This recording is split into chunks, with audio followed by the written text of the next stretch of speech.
they say elegant ads for a playlist? I don't expect to have Mozart.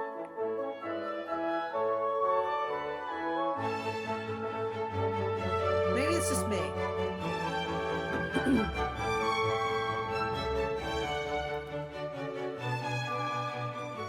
Alright, we're just gonna cut it there. I thought I'd try something new for music, and it started out pretty good, and then it kind of went really sleepy, and that's not what I'm looking for. I'm gonna have to make my own playlist or something on this. Or something. Alright. Uh, Good morning, good afternoon, good evening, good night, people. How are you? We're going on day 5 of Warcraft Classic. Not Classic. What am I talking about? We're within beta. Beta! Need the beta. But first, I don't know if anyone heard the news, but let's see if I can pull this up here. Hang on a second here. Hi. Yeah, window capture. Boop. And yes, that's what I want. Boom. So,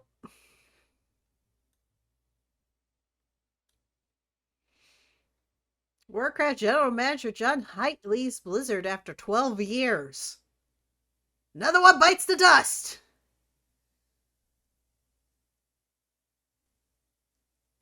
I don't know what to think of this. Let's see. It says, after 12 years at the company, Warcraft General Manager and SVP John Haidt is departing the company for an unknown new endeavor. In a post on Twitter/X today, Haidt announced his departure, thanking the community for its support. Joined Blizzard in 2011 as executive producer and VP on World of Warcraft before being promoted to Warcraft GM in 2021. During his tenure, he oversaw the launches of Mists of Pandaria, Warlords of Draenor, Legion, Battle for Azeroth, Shadowlands, and Dragonflight. He is also involved in the releases of both Hearthstone and Warcraft Rumble, and the 2016 Warcraft film.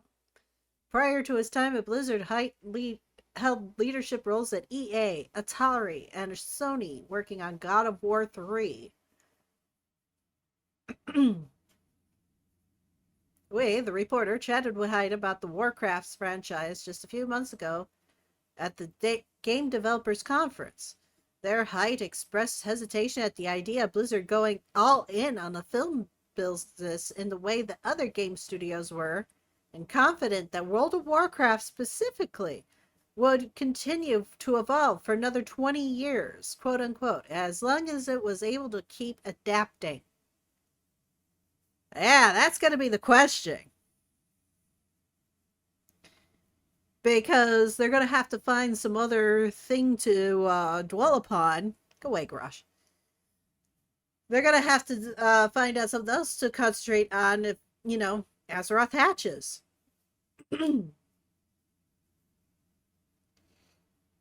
She's sort of Chekhov's gun. Eventually, she's got to come out of there. And I would imagine she's going to soon.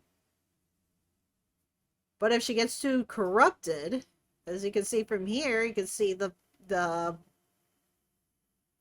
it shows right here in the ad, right here. I mean, if this is the core where Azeroth is, and see all that nice little dancing purpley stuff in there? That's a problem.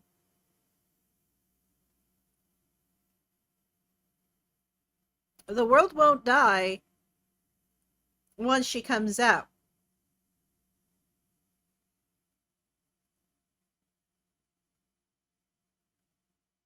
We us denizens of Azeroth can still live on the planet itself.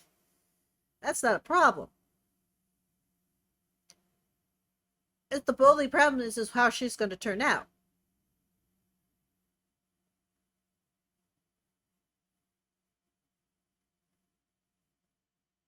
So, let's see. He also explained in detail what Blizzard was and was not doing with AI technology, which I want to follow that up. I want to see what that is. And we attended his GDC talk about how Blizzard rebuilt its relationship with players after major player dips throughout the Shadowlands expansion. Rebuilt its relationship? You mean the whole change um the woman posing on a bed for a bowl of fruit? Is that the major rebuild to our relationship with you? I don't know. IGN has reached out to Blizzard to confirm who will be taking over Height's role as Warcraft's general manager. Interesting. I'm curious about this now. What are you doing with AI?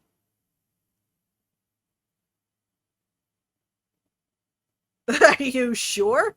Blizzard says World of Warcraft isn't using generative AI to make content. I don't know, but those grammatical errors, I don't know. I don't know if I believe you right now. Okay. Artificial intelligence and its uses in games remain a hot topic in the industry during the Game Developers Conference in March.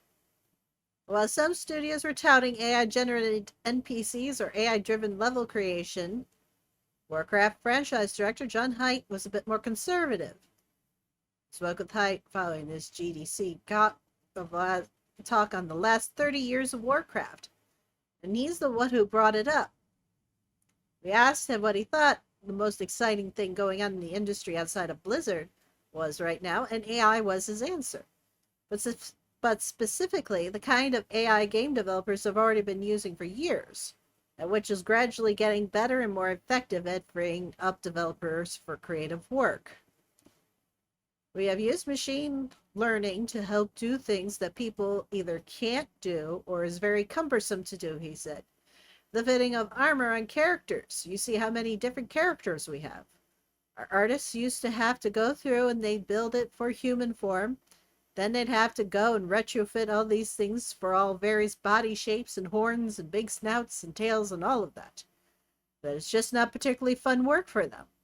A few years ago, we said, can we use machine learning to help at least get it to the point where 90% of the work is being done for them? And then they can fine tune it. And we went about that. It's actually worked out really well. It allowed us to make a lot more different armor. The artists love it because it's like, oh, thank God you get rid of the grungy part of what we were doing. That's not all, of course. Haidt talks about improvements in NPC AI that has led for the ability for WoW to support features like Exile's Reach, a tutorial zone where new players unfamiliar with how war dungeons work can try one out with NPC support. Really? Blizzard is also working on a new feature called Delves for the War Within that uses similar technology. But critically, Haidt says Blizzard is steering clear of anything generative. So, Exile's Reach, well, we played that like last week. I don't see that being AI, or if it is, it's a very, very low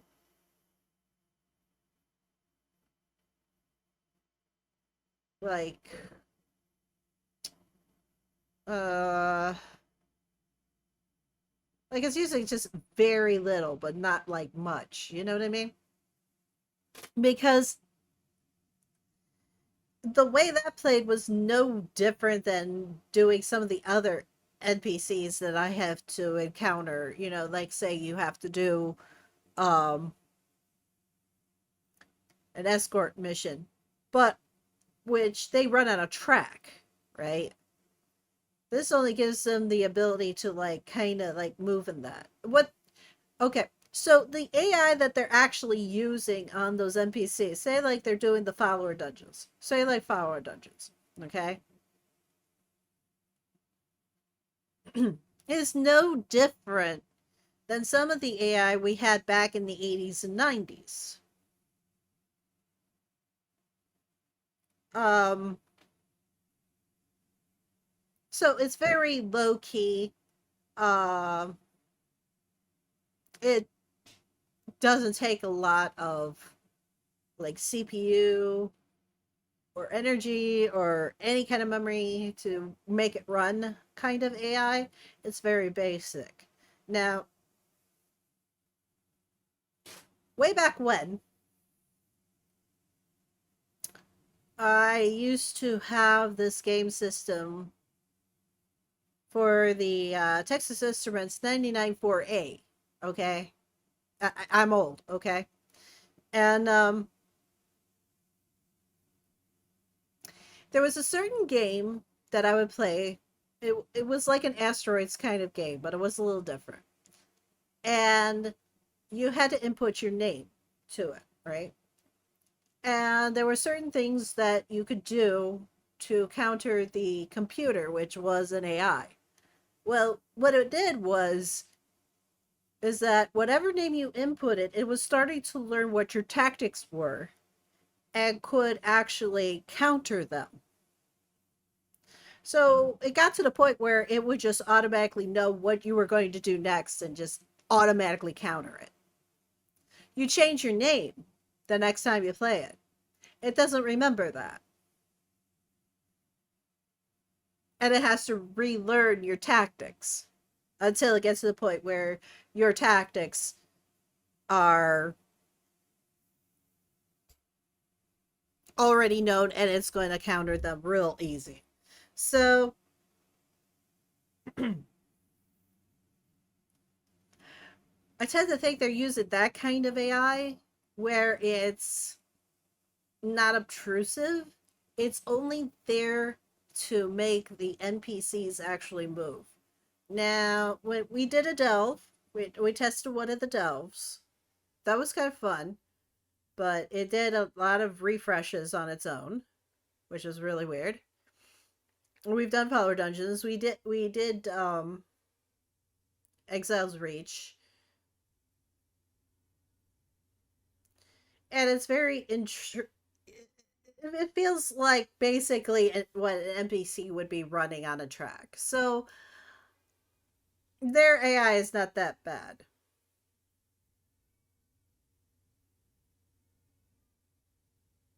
Let's see. So, let's see. Going on. But critically, Heights said Blizzard is steering clear of anything generative. I am the son of an aeronautical engineer and fine artist. My mom was the aeronautical engineer and my dad was a fine artist. So I have that appreciation for the creative process, what an artist goes through in their imagination. I think the artists on the team have a fear that the AI will be deployed to take them out of a job, and they certainly don't want their work to be used without their permission or without credit or whatever else. And so I think we're all sorting that out. The rights issue, the how far do we do this technology, but we're not using it. We're not using generative AI within WoW. So they're not using AI to make characters. They're not doing that to build a world. They're not using that to build a story. This AI is just to pilot certain characters in certain ways. So that's good. It's all running on if thens and quantums. So that's fine. You kind of need that in a game because if you decide to do one thing that and the computer program isn't programmed to consider that one, it gets bugged. So it's a good idea. So basically, he's saying that the art, the creation, the writing, the, everything that is visual or reading or anything like that is not AI. Just whatever NPC in certain sections of the game will be an AI. That's fine. Goes on. While generative AI has remained a hot topic within games, Height's caution is warranted. Generative AI thus far has drawn criticism from players and creators due to a mix of ethical issues, rights issues, and AI's struggle to produce content audiences actually enjoy. For instance, Keyword Studio attempted to create an experimental game using It's entirely AI. The game failed with keywords citing to investors that AI was unable to replace talent. Oh, I want to see this game. Keyword Studio, huh? I want to see this. I want to see what kind of mutation this is. We also spoke to Hyde about the stage of the Warcraft franchise writ large, including any potential plans for future Warcraft movies. Our conversation with Hyde followed a talk he gave at GDC, during which he revealed that the current expansion, Dragonflight, is seeing a surge in subscribers after a somewhat muted launch. Seriously, have you? I mean, have you seen some of these creations made by AI? It's fascinating. It's freaking fascinating. Okay, for me it is because I wanted to work in robotics and artificial intelligence way back in the day. A lot of the stuff they're implementing at this point was stuff I had figured out in the 90s. I just didn't have the diploma to show off to go to all these companies and go, look, I know this shit and I can innovate. Whatever. Somebody figured it out. So it's fascinating because when you watch some of this stuff, it's like freaking crazy. Because the computer is being told, okay, say, like, okay, there was like this really infamous one about like making a pizzeria ad. I don't know if you've seen this one. I can pull it up if you want. But let me see here. Hang on a second. But it's so weird, but it's also fascinating to me because what happens is that the computer does not have the right now does not have the capability to truly understand what it's supposed to do, right? Let's see here. Hang on one second.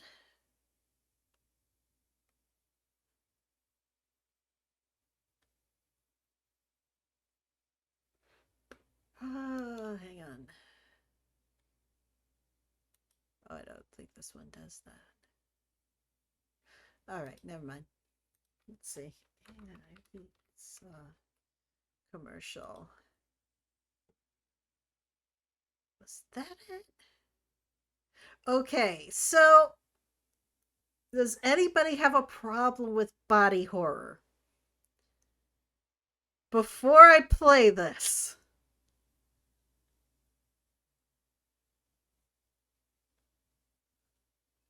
Oh, really? Yeah, cuz yeah, that's um it's kind of gross. Okay? It's no, it's not even kind of. It is gross. Um because it looks like it comes out of a horror movie. I, I kid you not. Hang on. Are you ready Hang on. for best pizza No, no. of life? Shush, shush, shush, shush, shush. Hushes. Stop. There we go. Okay. So,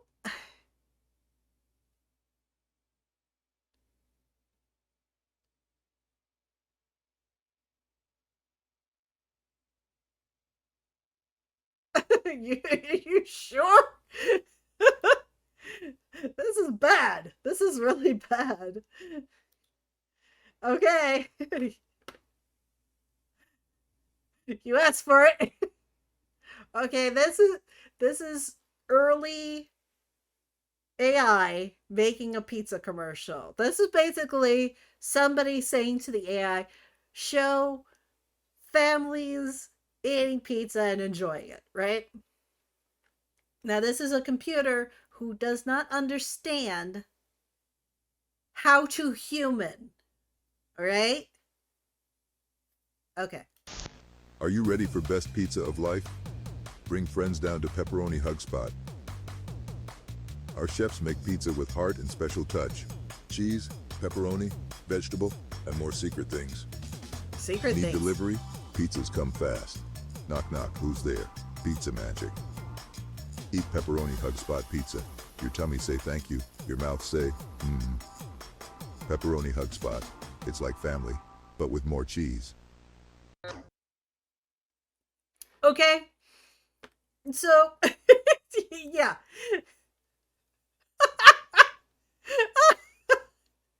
So, this is my fail game, okay?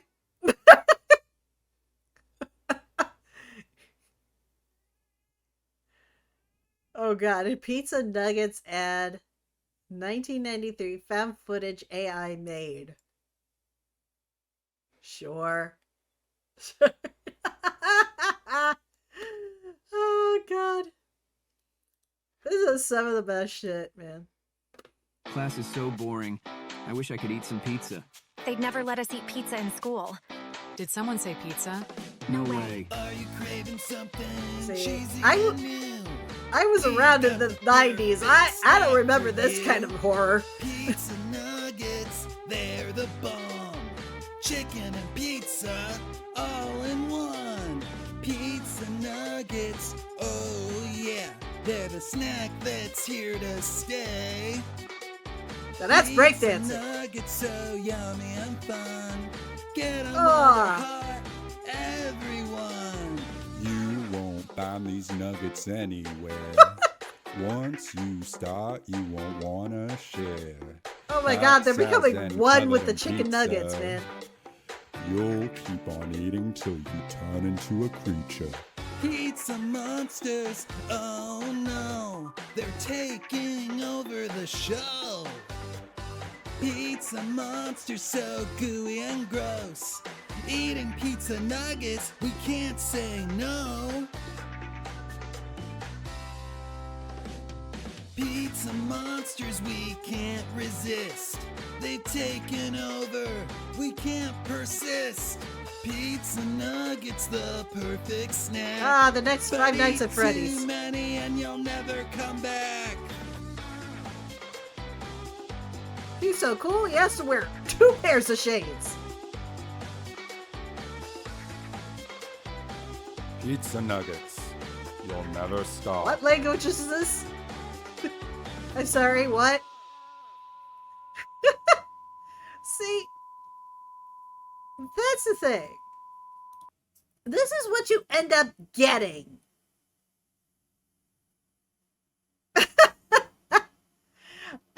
This is what you get. This is what you get when you have like this particular AI stuff, right?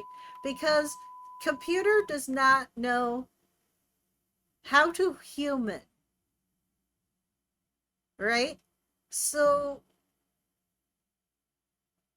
this weird stuff going on is that it's to a computer's brain is ones and zeros, right? It has to think in a quantum because humans are so random, right?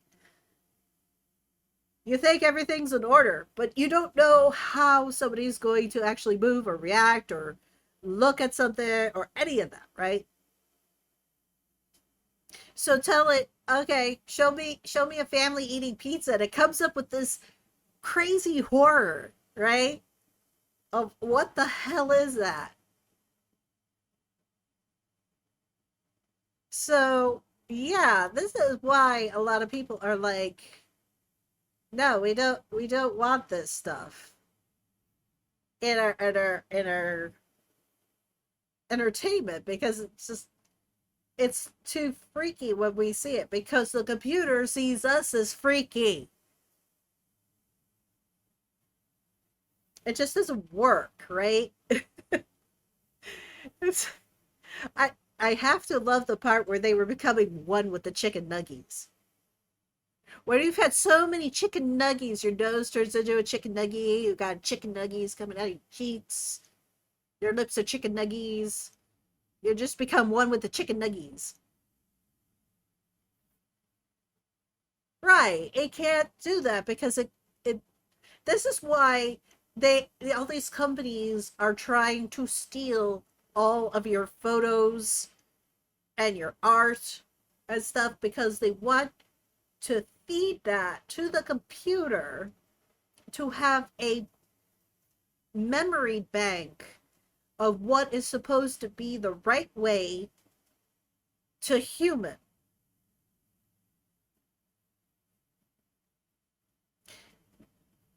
And that's a problem. So be careful whenever you're using like cloud services or anything like that. Adobe is supposed to be doing this. Don't say, if you use Adobe products, do not save anything of your stuff on the cloud. They're going to take it. It says that in their um, permissions and usage clauses that you sign off on before you can use their programs. Do not use it. I wanted to work in AI, but I wanted to be ethical AI. I didn't want a world where, like the one meme says, I don't want to live in a world where the computer is doing all of my art and I'm still doing the slave labor, right?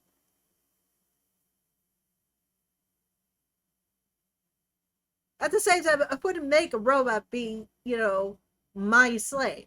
But the thing is that I'd want to have like helpers. And part of some of this stuff was just to be like helpers. Android helpers, robot, dog helpers, not war machines and not artists. Only the human mind can really do that. If they wanted to try that, that's totally fine. I mean, like Data and how he was trying to find the human condition. That's a fine thing. That's a noble cause to go for that kind of thing.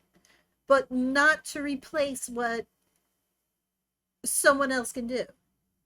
Oh yeah, I know. I saw what they did with the robot dogs. I thought they were so cute that they were testing them and that and they were like, okay, they're gonna be, bomb sniffing dogs, they're gonna go and look for hostages and stuff like that. Oh, okay. Look for people who are injured in a building. Okay. Ethical there. But when you're making them flamethrower dogs, and how are you going to use? Oh, you're going to use it for fire protection and a fire thing. No. How about not? Because I tend to think that it's not just going to be for so-called fire prevention. I think you're going to use these as flamethrowers in war. So, have we not learned from Terminator?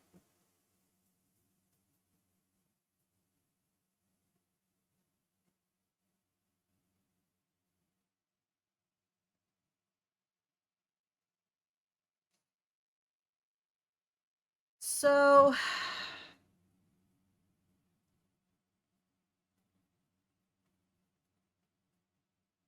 because that's the thing is like, okay, I'm going way off on a tangent here about AI, but it's one of those things that I've been thinking about, and I'm just gonna let it fly, and you're free to ignore me.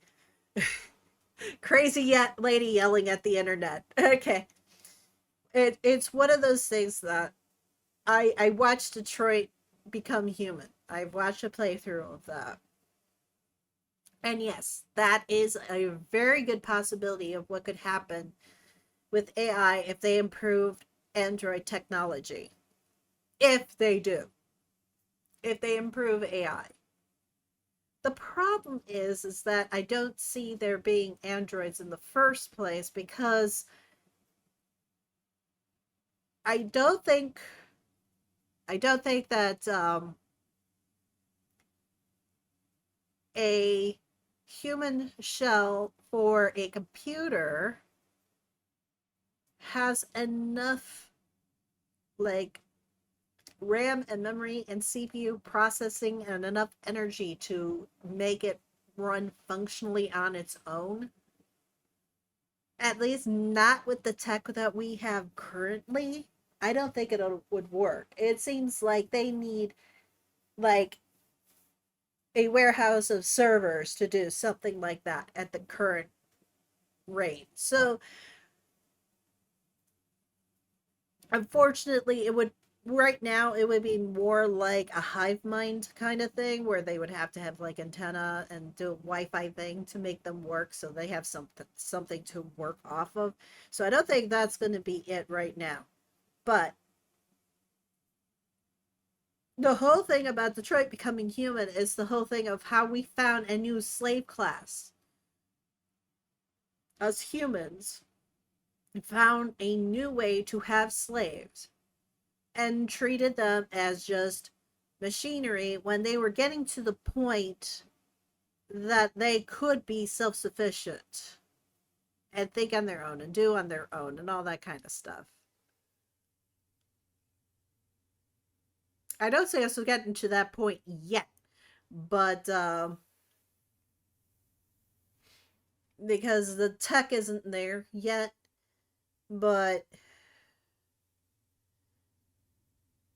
if it ever got to that point, yeah, they built that wall basically so that they didn't evolve into their own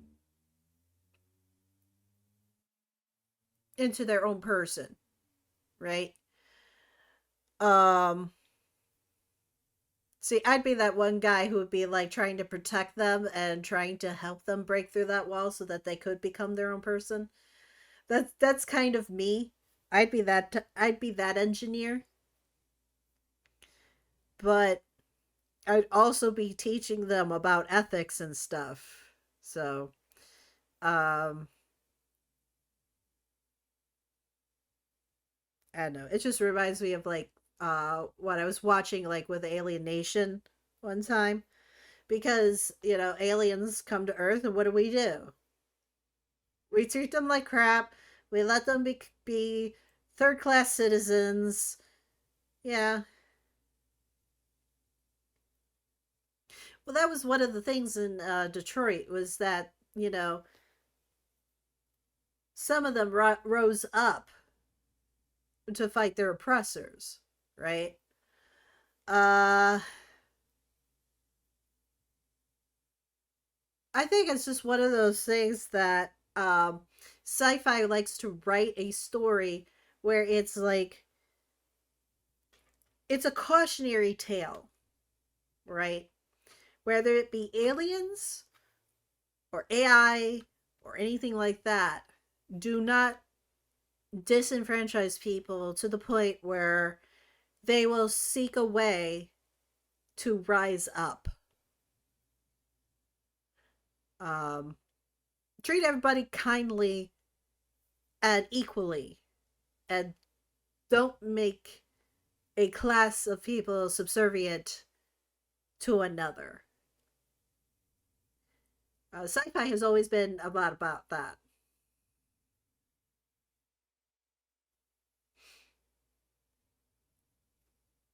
So I don't know if we're ever going to get to that point where it may be a problem. I don't think it's going to be in our lifetimes, honestly. Um, but I don't want it to be one of those things that, the big companies want to take AI, ditch all their human workers, and have that just churn out whatever, right? Yield 100 monkeys at a typewriter, one of them's bound to come up with Shakespeare. And guess what? Shakespeare isn't that highbrow as you think it is. He wrote that for a lot of different types of people to enjoy. So that meant the lowest to the highest in the caste society, right? But they're Uh, basically, no, Shakespeare. Yeah, everybody likes to say like studying Shakespeare is like high art form. This is high acting. This is where you get your acting from. And I'm like, dude, did you read the same play that I did?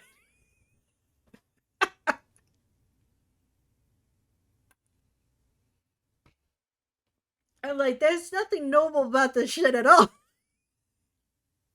Shakespeare's laughing somewhere. He's laughing his ass off. It's like, they thought this was high art. Get a load of this shit.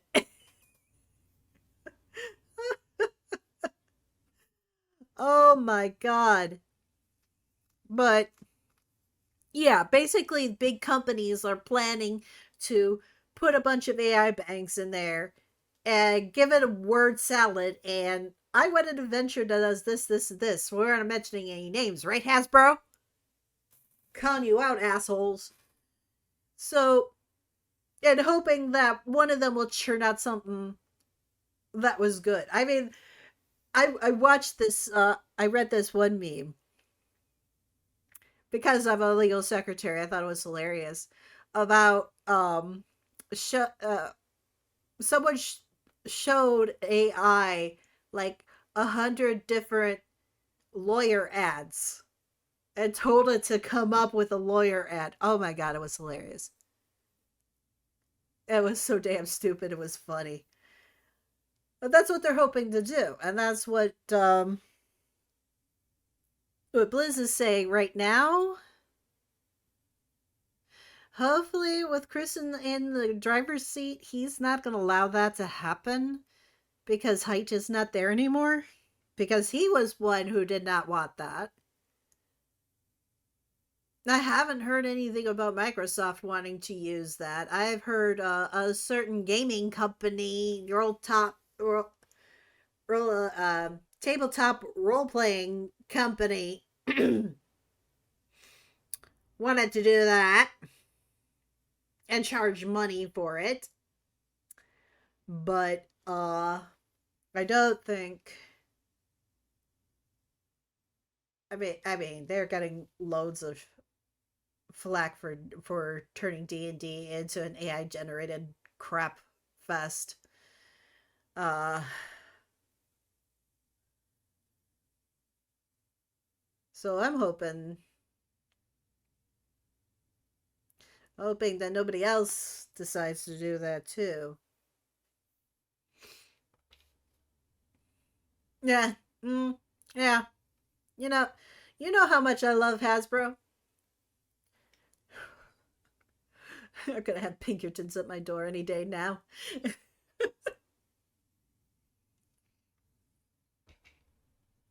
Oh, I'm so mad at them. They've ruined everything I love.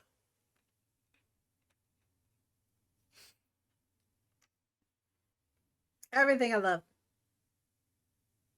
Right then, the crapper. Anyway, um, okay, the Warcraft movie was pretty good. The 2016 movie, it was pretty good. There were some things that kind of what when I watched it, like floating Dalaran. It's not supposed to be floating at that time. Oh, I'm still not thrilled with Mattel because they are just as dirty, but they're sneakier about it. Hasbro's just out there being the villain. Mattel is kind of like, okay, so all right, my dissertation about the Barbie movie. I will never watch this movie. I will never watch it. I will not watch it. No, I will not.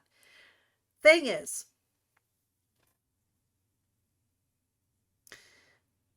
we're never going to get to the game today, are we? Okay, so way back, way back, uh, so do I. So I appreciate it. Hey, it's something different, right? I don't mind talking. Let me see here. Hang on one second. Let me see if I can find this. Hang on one second. Let me dig this up. Hang on. This. Da, da, da, da, da, da, da, da, da, da.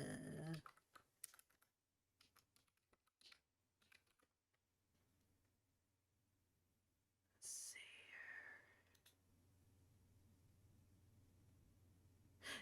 Yes, there it is. All right. So, a long time ago, when Saturday Night Live was still something to watch, okay, they used to do cartoon parodies every now and then. It was based off of a show that we used to watch back in the 80s called Schoolhouse Rock, right? So they did this one, and it was only aired once, right? I can hurt your body. 1 second.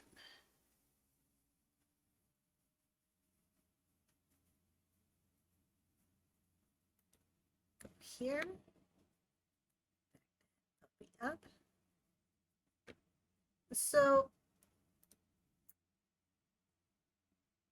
this is stuff I know from being a legal secretary. This is how I know companies are absolute dog shit and never trust the thing they say, right? So let me just play this for you. We should be able to play this. This should be fun. It should be fun. It's a media up. Where's the sound?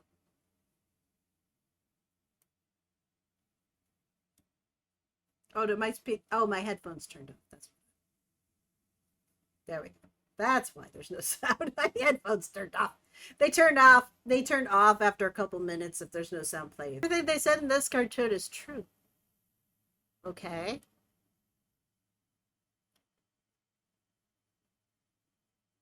Okay, that whole scene, that scene there with the kids. What's that?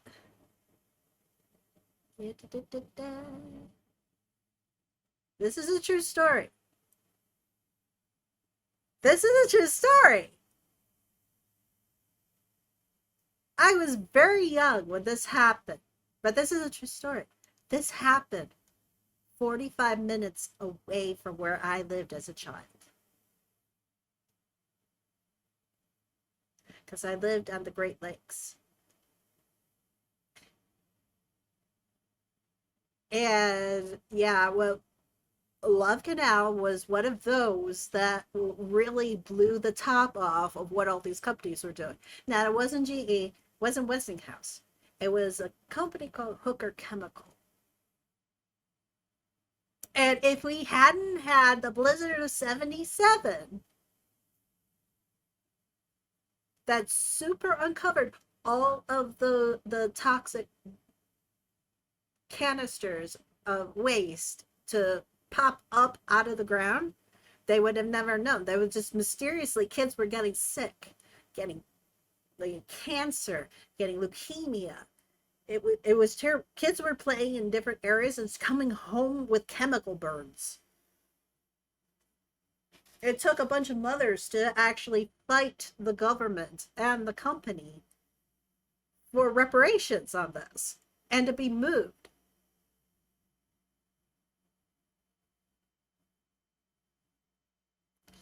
So, yeah, okay. So, what I'm trying to get at is that Mattel themselves, where the young ones play. Mattel itself is a pretty shitty company. They just don't go out and sit there and go, hey, we're doing the shitty thing. They're more underhanded that way. There's a technique, and this is one of them, okay, where these companies like GE and Westinghouse noticed that they were mentioned the most, right? At that particular time when this was aired, they were getting caught with their pants down about so many different things that they did to people randomly because there were so many whistleblowers coming out and saying about all the crap that they were pulling, right? So the tactic was, let's blow this over by making fun of us. So during the time, during the 90s, I think it was, there was this explosion of in cartoons like this and in comedy shows and all sorts of things that they were making fun of themselves. They'd make some kind of underhanded remark about GE. They would make an underhanded remark about Westinghouse. Um, about how what a horrible corporation they are and stuff like that to get some chuckles out of it, right? That way they look like, oh yeah, we're making fun of ourselves. Yeah, we did it bad. We did it bad. I'm so sorry. We did it bad. That's bad. I shouldn't have done that. That's funny though. I understand. There, I'm gonna take a pratfall for you. I'm gonna take a pie to the face, kind of thing. Okay. Mattel had been under controversy for many years about the Barbie doll line. While back in the 80s, Barbie had a lot of different jobs that she could be having, right? But for the most part, she was supposed to be a model. Barbie was supposed to be just a model who was modeling different clothes for different jobs and different ads and stuff like that. Right? And then in the 80s, she eventually had all these different jobs. I won't even get into the whole thing where they stole the stuff about Jem and got out a doll faster to beat Jem. I won't even go about that. That's usual corporate bullshit. What I'm saying is that, there came a time where Barbie was kind of just a weirdly shaped doll. And there was a big controversy at the time about women and how they view themselves in culture and how they should look and how they should behave. Especially when they had the talking dolls. There was a big controversy when one of the dolls said, math is hard. And a lot of people didn't like that. Like, well, they're just teaching our girls to say that math is not for them. So, while doll sales are slumping all over the place, Barbie sales are definitely slumping because there's not much creative imagination to her anymore. There's just not much going on. And occasionally we have one, and it's usually she's a nurse or a doctor, usually a pediatrician, dog walker, I remember. The one time they had a veterinarian, but then it was changed to like dog walker. She just didn't really have much to her anymore. It's like they gave up and didn't have anything going for her. So eventually all the ire came up about this oddly shaped doll with the weird proportions and how they think it's giving girls bad body image.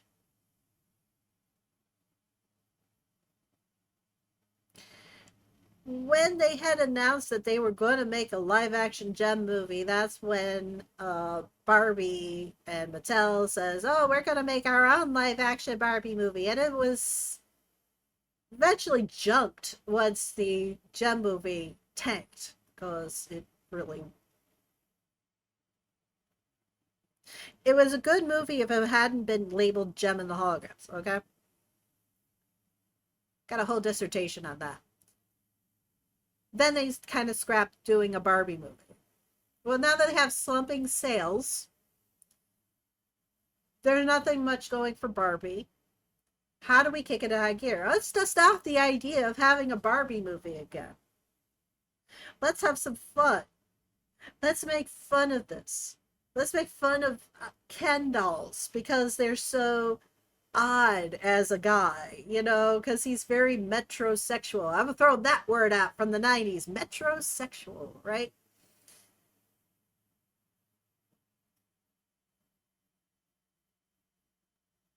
Um, let's make her the feminist icon now. Let her, let this Barbie doll who lives in the perfect world have to deal with what the real world's like. And it's like the same tactic of every other company to go, hey, don't you remember this? Hey, we're going to poke fun of ourselves a bit here, how we made Barbie be like this, and her pink world, and how she doesn't really have anything going for her. And now we're going to have her want to be a real woman, kind of thing. And while one may get that kind of a feeling of we have a new feminist spokesperson out of a Barbie doll, it's more of a tactic of getting more sales for low end dolls.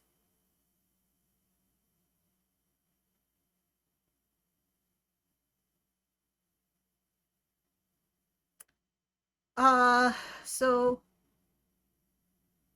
the so like I say, the only difference between Mattel and Bart and Hasbro is that Hasbro's sitting out there being the villain and just reveling in it, like Skeletor. You know, you know, uh, Mattel does it kind of on the sly,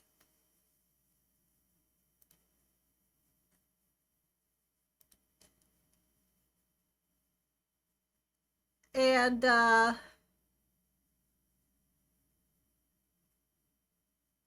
Lord, you actually worked for them? Oh my God, I tried for a job there for a day. I didn't even get through the interview. I yeah, I actually tried to apply for a job at Mattel because they bought out Fisher Price. And Fisher Price was one of those dream jobs of, you know, making toys all day. Hell yeah, sign me up. Well, I thought, oh, I got like, oh, it was like I had it from a headhunter. They were like, hey, you know, if you want to try for like a desk job, Molly, is that, wait, is it Molly from America Girls or is it Molly the robotic doll? Quote unquote robotic doll. Okay. Okay. Because I had a different Molly. Okay. I was just curious. So they're like, you know, desk job at Mattel. Yeah, yeah, it is. I was like, this is hilarious.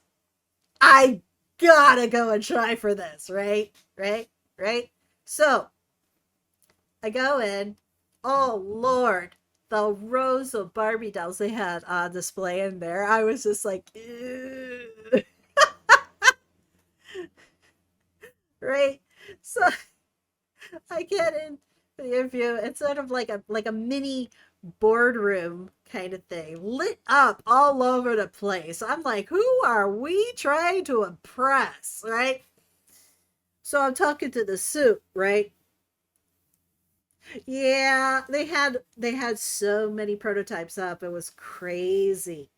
Yeah, it was like a Barbie museum in there. Like nothing else though. Nothing else, right? It was weird. Oh, okay. So I'm sitting there at the board table with the suit. She's asking me all these questions about like my skills and stuff like that. Okay, that I can talk about, right? And it's like, yeah, I grew up with Mattel toys. Yeah, sure. And here's the zinger. They asked, what was your favorite toy from Mattel? I was like at a loss because I hate Barbie. I love She-Ra. That was about it. I loved She-Ra.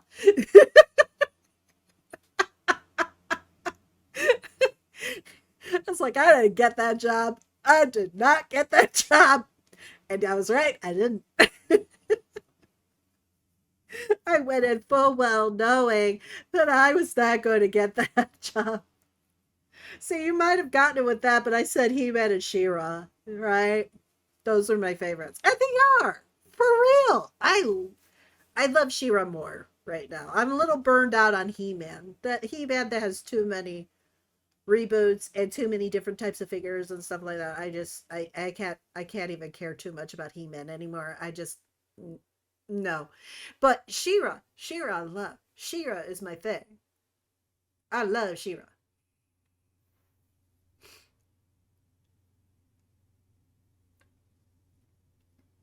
So it wasn't a lie, but I'm not gonna lie and say, oh my god, Barbie dolls, I live for Barbie dolls. Oh my god. I'm not gonna do that.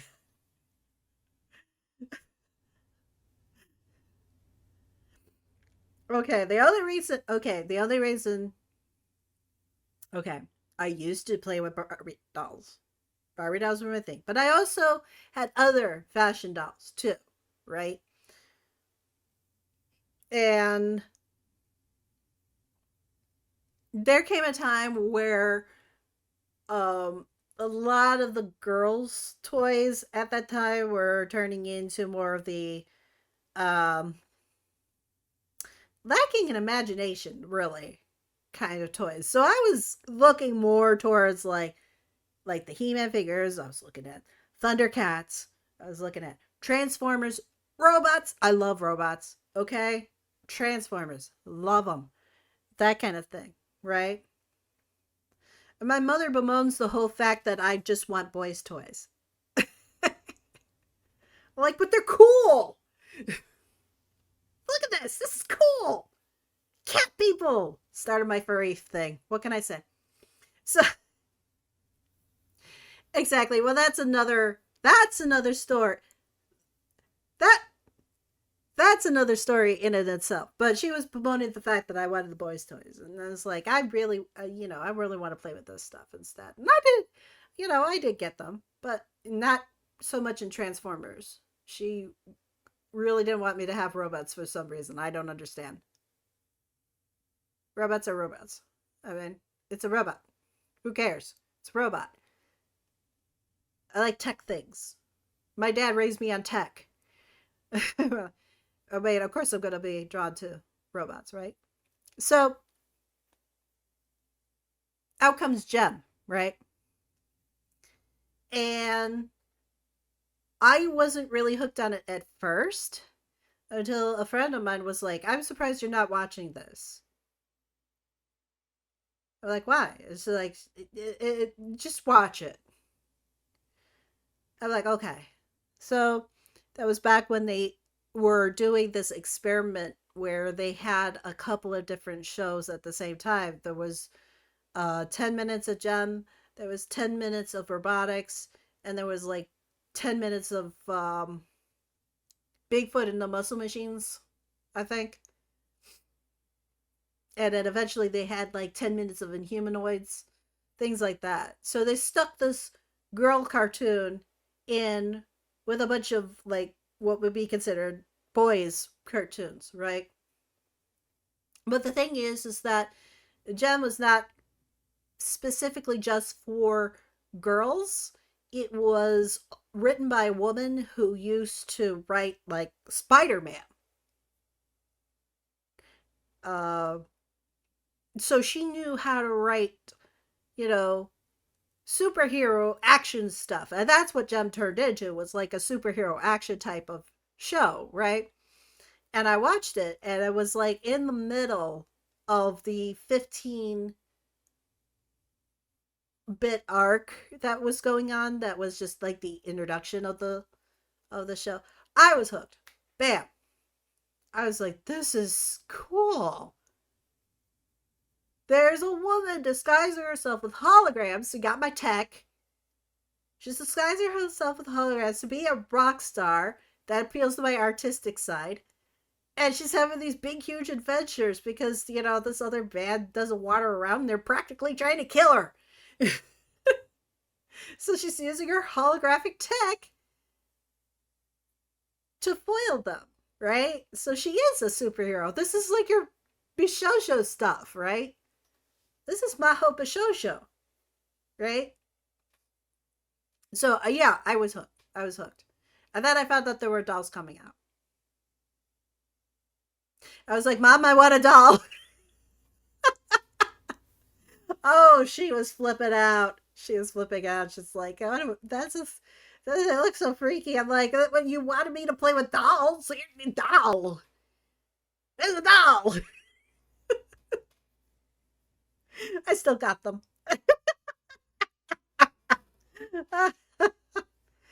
Oh my God. Fun and games. Fun and games. I'm telling you. But I know how to weasel. I just couldn't figure out a way to weasel around getting me some Transformers. I got into trouble every time I took my which? What? Post which? Post which? Post which what? What?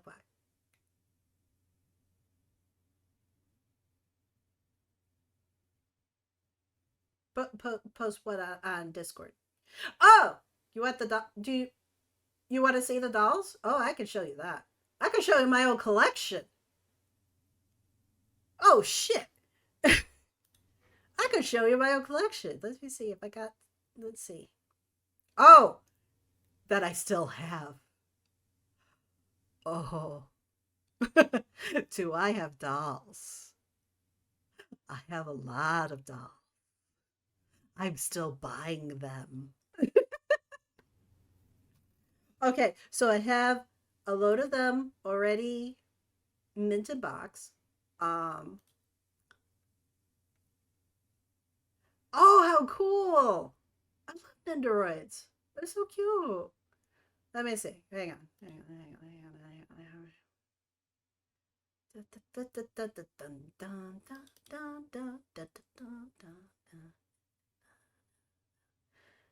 Okay, that's one set there. And let's see. I have photos all over the place. It's ridiculous. Let's say, like, oh, I have dolls. I have many dolls. James can tell you that I have dolls. Let's see. Do I have my actual collection in this one? Hang on. Why would they make you unbox them?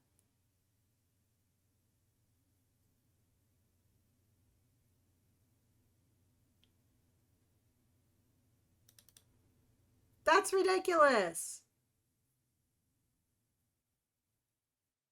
Okay, yeah, this will work. So, okay, there were the original 80s ones, and there were newer ones made in a different style.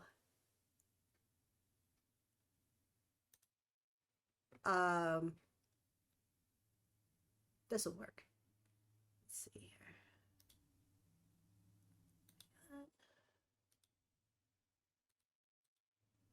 How do I get it to do this?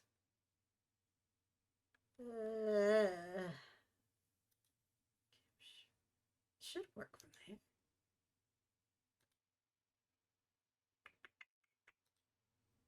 Photos. No? Yes, no?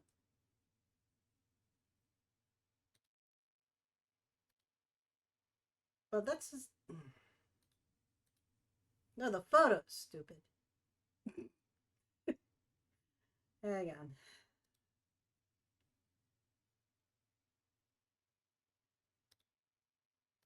It should be working. Why is it not working?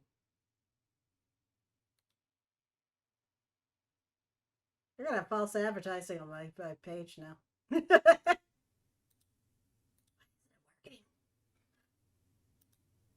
I blew it up. What? What? This is weird. Why is it not working?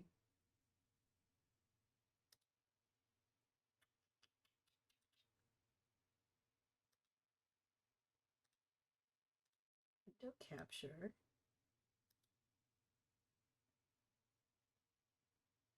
It's being dumb. I don't know why I won't show it.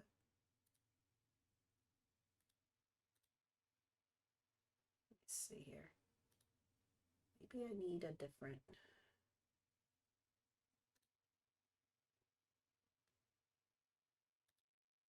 Whoa! Hang on. Hang on. We got too many screens going on here. There's too many screens on my screen. Hang on. Stop that.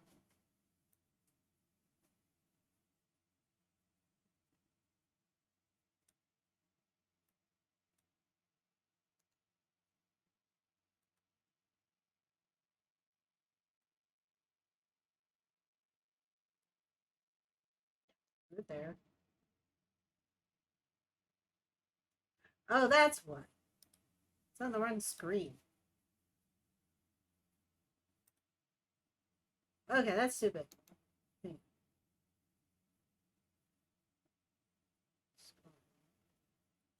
Screen. There I go.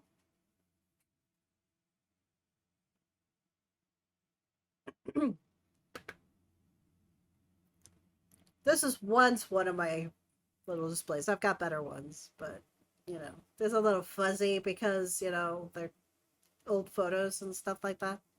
But see, these are the newer ones. These are the new ones that Hasbro sold the rights to make dolls of. This is for the anniversary and such.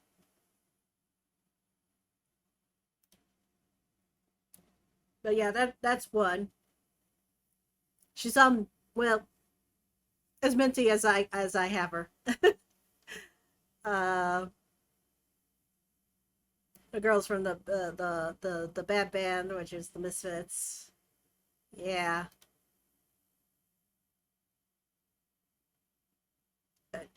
I kind of have a special affinity to this one because she's the only Slavic doll in the line.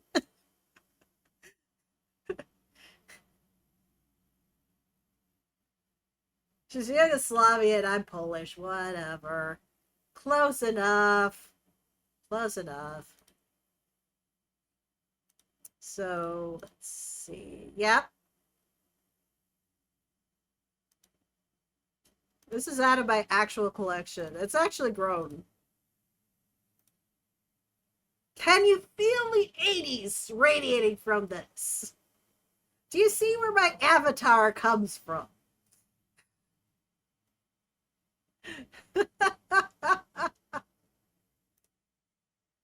There's the boyfriend. This one, I took to a gem convention, and some of the people from the show were there. And boy, did they graffiti up my dolls. This is great.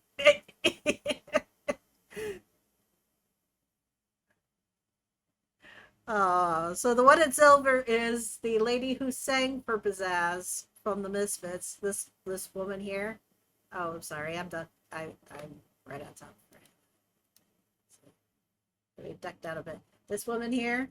Yeah, the singer. For her, side here in silver, right? And in black is the lady who wrote the songs. And I'm friends with them. I'm so fucking famous. I know people that are talented, and I am not. So And then more graffiti. More graffiti. I loved it. I was like, they were, oh my god. Okay, so this is signed by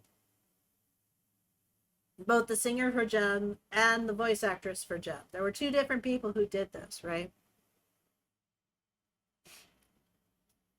And yes, I'm friends with both of them too. I had a heart attack because this was during the time when I was putting on a live show as Jem of the Holograms. I sang as Jem. And to have the actual singer there, I was like, oh, I am so doomed. I such fail. I'm going to bomb so terrifically. And the only reason why I did okay was because the person running the soundboard was a jerk and didn't want to work. Let's put it that way. Let's see, that's one of the fashions I got. This is a fan made fashion. The fashions that weren't made with the end of the doll line and such, but yeah, could you just feel the 80s off of this? Can you feel that Stranger Things vibe off of this? You know? Let's see. But yeah, this is some of my collection.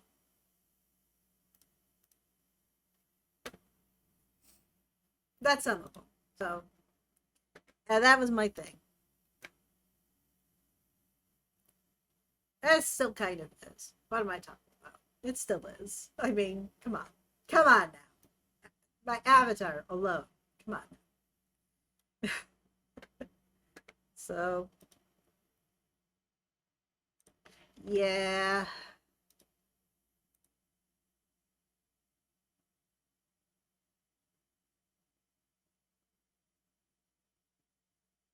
Ah, okay.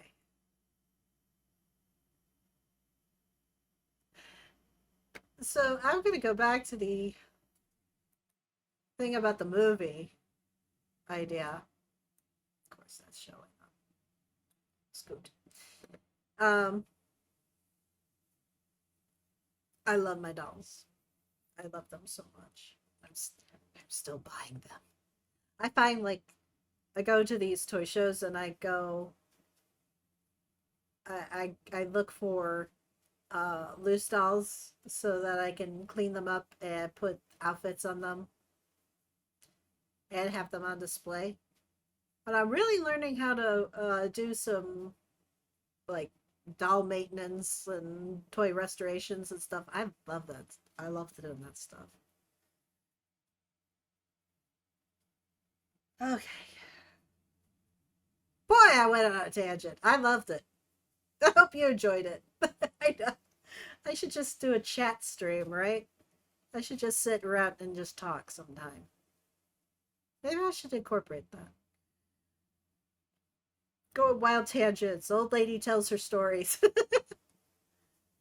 Let's see.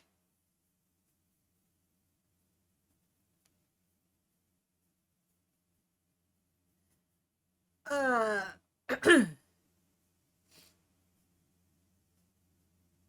dabble. No, I wasn't like, okay. I was a kid. So a kid through this 70s and 80s, and then a teenager to 80s and 90s, and an adult mid 90s. So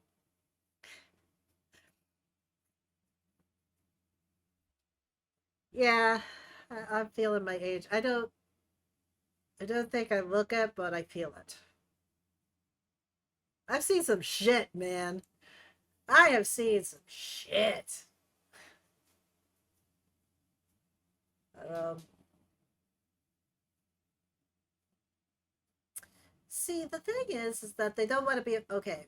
More open to more Warcraft movies, but doesn't want to be a filmmaker. Now the thing is that they do these.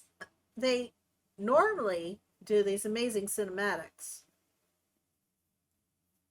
but they're kind of breaking away from that. So they don't even have like the talent there anymore to do that. I think they got rid of a lot of the artists.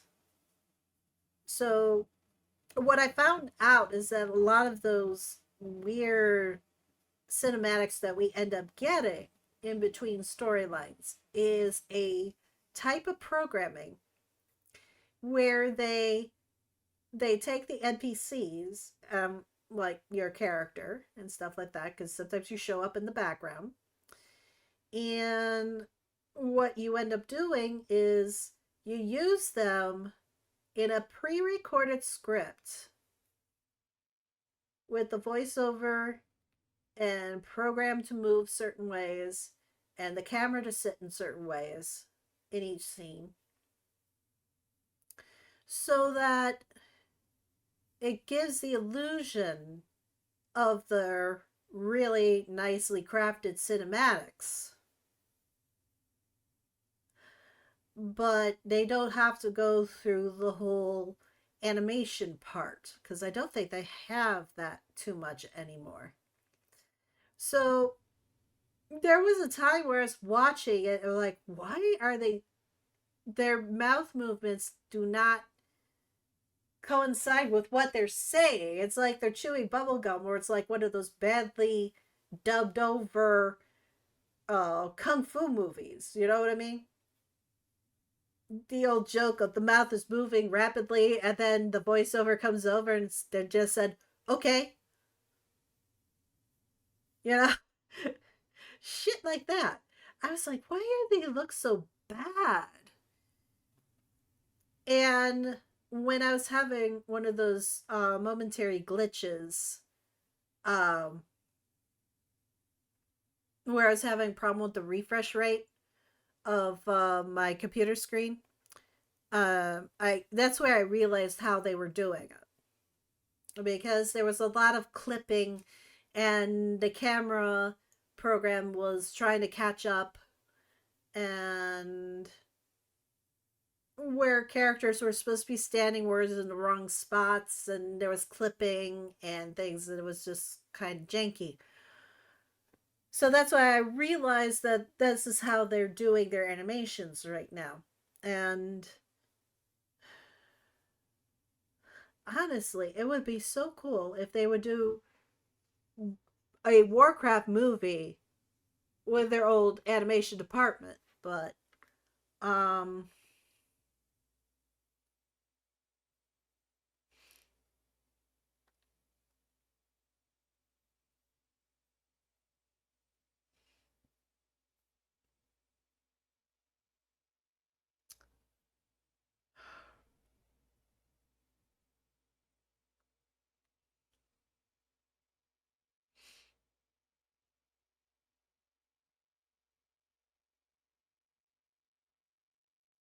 normally the content low between major expansions result in a dip in players, but Dragonflight isn't seeing that valley, only because they actually paced themselves in a way that coincided with the player base at this moment. I think helped. um it was fast for me, but then, life got flipped, turned upside down on my end, so I had very little time to actually play. um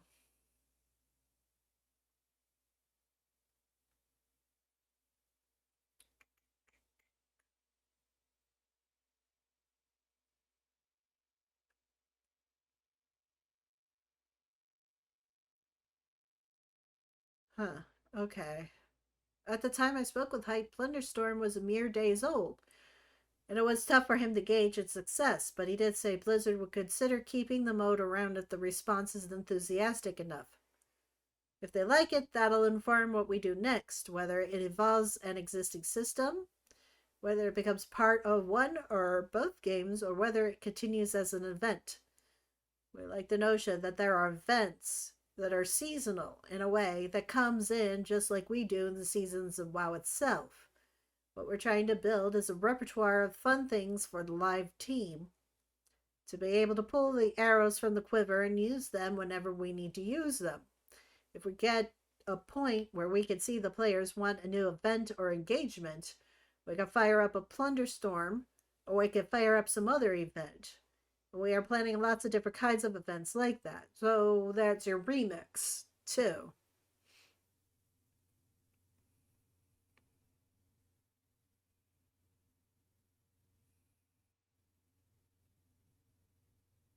So, you know what? They're probably running it like, okay, so they first did the time walking event, right? Where we get that short interval where we can actually play content from other X packs and actually be not a ruffle stomp. It's actual go through the mechanics kind of thing, but yet, you know, as I seen people do a ruffle stomp. Anyway, so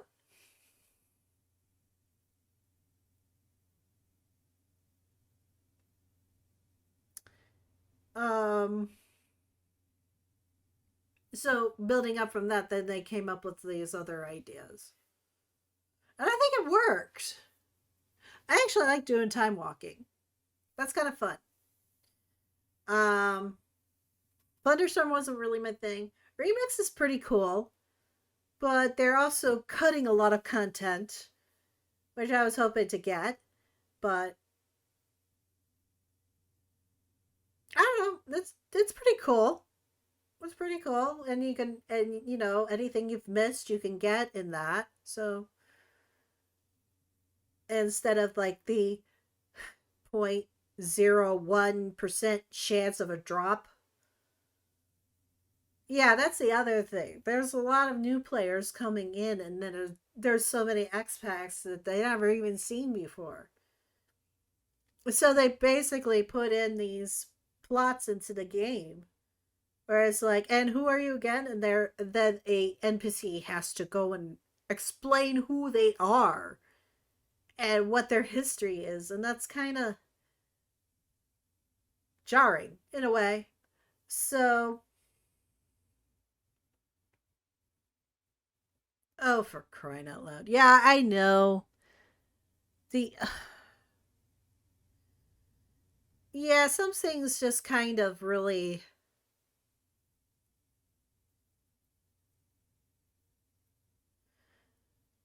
uh I that was the problem. They geared the game too much for that end content.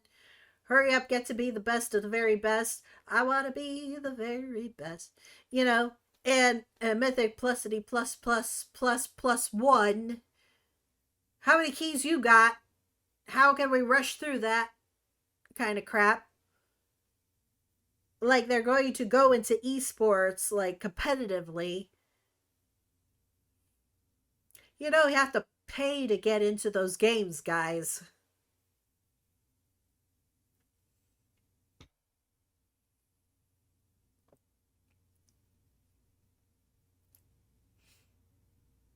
I want drops too, but I never make it because I'm just so noob compared to them.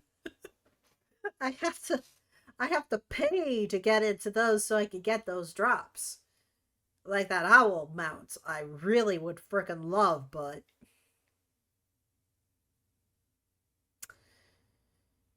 I don't I don't have the money for that. I don't have the time for that. I don't have the energy for that.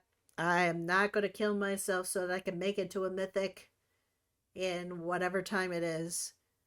You know, if I had if I had like loads of extra time, maybe, but I don't. Now that's sad. Low key mythic group, and the group had no clue how to do the thing. Oh, that's pathetic. And then it was a total bust. That's pathetic. Why advertise? Well, they were hoping that maybe you knew how to do this. Guys, oh my god. Ah, you. Why advertise then if you don't know square one? Holy crap! What is wrong with people?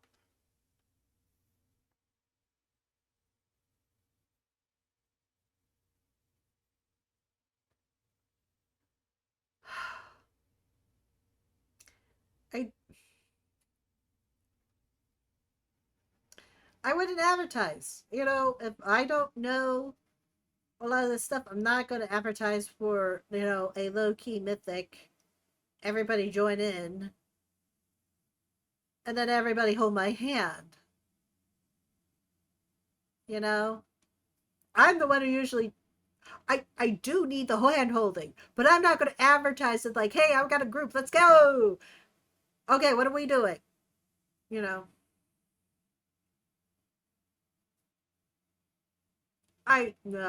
yeah, yeah. The weeklies, oh Lord.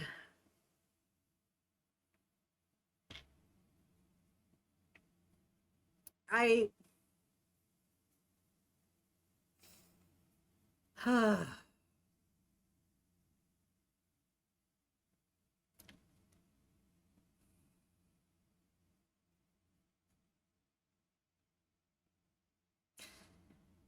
see now. Okay, I gotta pull this up now.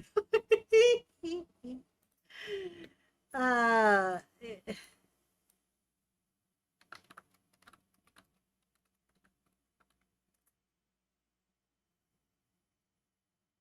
so way back in the day, this is well related. It's okay. We got it. Okay. I was playing this in my cards today. I was just like bopping along to this. This is used to be the mindset of the WoW gamer. Okay, hang on. Let me get this off here. Turn back my headphones on.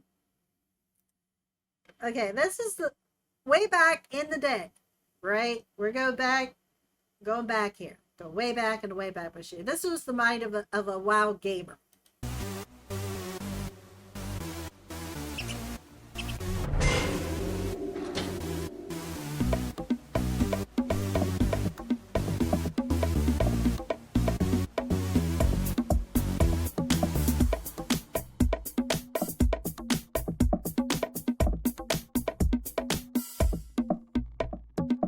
Gotta make it to the spy one more time before I'm gonna get an upgrade.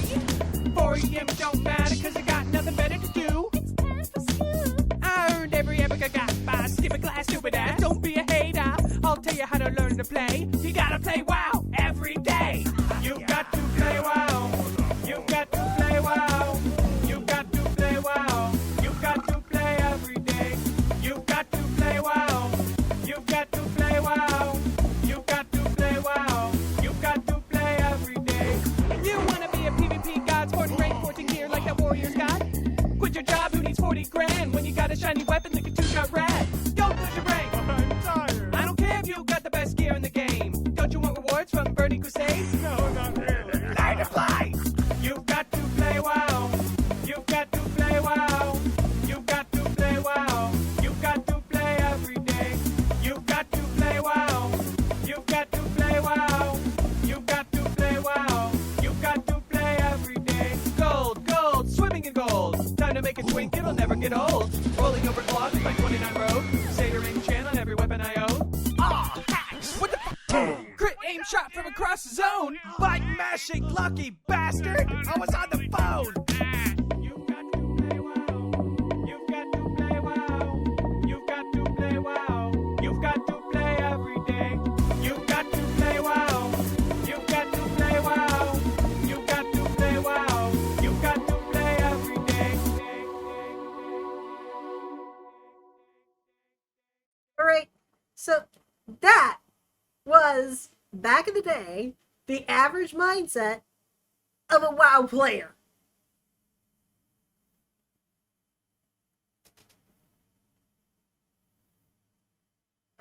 it's changed so much. It's incredible. I know. It's been 20 years. But it's like, it's almost different in a way because when they do this, yeah, I'm old. Oh, great. Snap, pop, crackle. Oh, need to do the old man grunt. Oh. Anyway,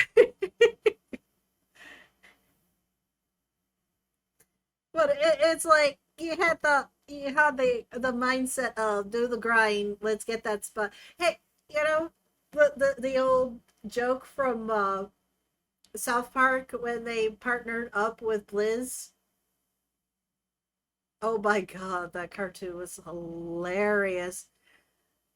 And they're just basically living at their computer, crapping in a bucket, eating like nothing but hot pockets and pizza rolls. They're all getting really fat and breaking out in zits. It was hilarious. Just so they could get this one guy who's being a complete douchebag on the game. It was great. But it was like, yeah, that's a mindset. But the way they did it was that they had strategies and tactics, and people had each in their own role, and they did this stuff. Now, I started to do some hardcore raiding back in Lich King, right? And this is where I truly learned how to be an arcane mage. Because I had this other woman who was the lead mage, and she was also arcane. And she taught me how to lead the mages and how they needed to cast in certain parts at certain times, how to call out what certain things need to be done. Because that last room with Kel'Thuzad and there in it was Nax. That was a tricky one. And the mage had specific roles. So if the mage calls up witch up, there's a banshee coming in, and we had to kill that as fast as we can. We had to burn that down because that was the worst one out of the batch of things that were coming at us at that point. She taught me rotation. She taught me what I should be looking for in my min-maxing, what my talent tree should be. Everything. She taught me how to do this stuff. It was great. So it actually became a time when I led the mages in these fights. And I was good at it. I was fantastic at it. Mages never failed. Everybody else did. People listen to me for once. Holy cow. Anyway, so, so you had the tactics and all that, right? Now, there came a time in Warcraft where a lot of the stuff became tank and spank. Which means you could just stand there and burn through things and go on to the next one. And people complain. It's like, there's no challenge here. Because they were doing challenges before with Molten Core, with Nax, with, all those places. Black Temple, another one, had tactics. It all has tactics. You had to watch for certain things, right? So you had to know what these things, what they were popping. So they went back to it. They went back to putting tactics in it. And then sometimes they doubled down on that. And sometimes it was really tricky. And you really had to be on your toes for that. Or else, no good. No good. No good at all. So when we get to this point now that we've got Bobby Kotick in charge, and he hates video games, and he just wants to figure out how much money he can make off of video games to appease his shareholders. What ends up happening is that a lot of the game stuff kind of falls to the wayside at that point, and you don't have that much of a tactics and stuff like that. You still have some, but some of these are like, I don't understand what's going on. I can't even see what I'm supposed to be looking for. Now, the same case in point, the Rathian part of the raid when of Nazoth and the Black Kingdom. Okay? So there's a point where he lifts off and he's going to I think he firebombs the platform. And there's like one tiny spot that all the players have to group up in so they don't get taken out by this. For the life of me, I still can't figure out what is the clue that I need to see that I know where I'm supposed to run to. I have no idea. I can't figure it out.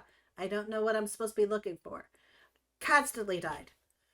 Constantly. I couldn't figure it out. You know, and usually you figure, okay, enough people will know.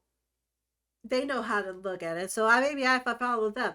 No, I've got a bunch of idiots going every single different way, and then they start converging. Well, by that time, it's too late for me to turn around and run my tune up to where I'm supposed to go, and I'm dead. So, it is what it is. So, but now it's to be so good at running these raids that they can just kind of one punch man through it and keep running. Now, I've run a mythic before.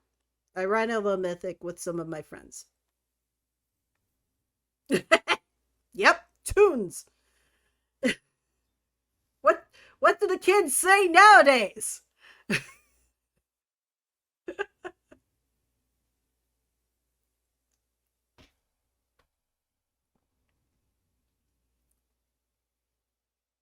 I don't know what else to call them. Tunes works for me. I don't know. A character. That's boring. Oh my god, we once had imagination. What happened? Character.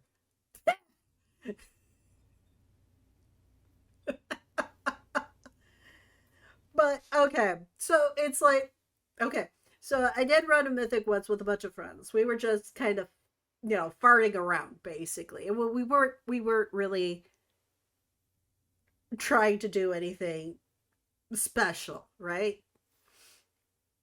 And so people were trying to at least make it through the timer, but we knew that we weren't really going to do it because I told them, this is my first mythic. I'm sorry. I'm going to fuck this up. They're like, yeah, we're just doing it for fun. Don't worry about it. If we cared, we'd set it up differently. But, this is just for fun. You get an idea what it's like. So it's like, okay, cool.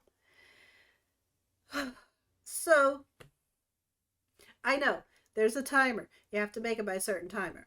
They got, I don't know what you get for that timer, but I know it's by a timer. And if you don't make it by the timer, it's just, I think you get more rewards or something like that. I don't know. But I personally don't know. I don't run this. So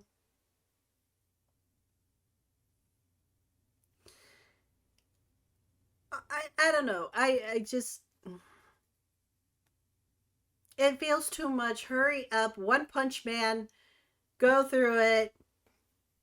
It was like, okay, so that time with Remix, and we're going through the dungeon and the raid, and it was like over in 5 minutes. And I barely got to do anything.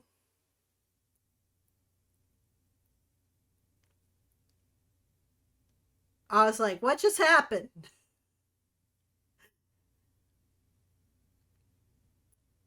What happened? Did we do something? All they did was run around and like loot bodies. What happened? I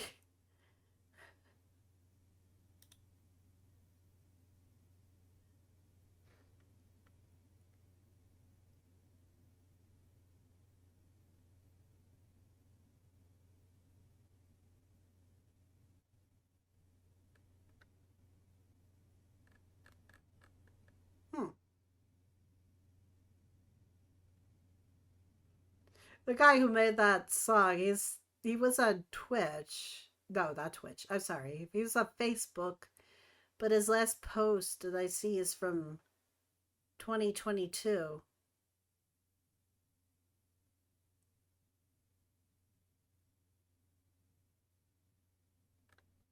I hope he's okay. Hopefully it's just, he's just too busy to do anything else. He does other songs. He's a composer. That's pretty freaking cool.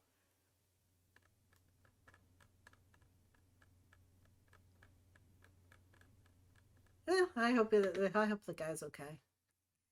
But because God, that song was posted 17 years ago. God, somebody get me my walker. Hand me my wheelchair. Shit. 17 years ago. Oh.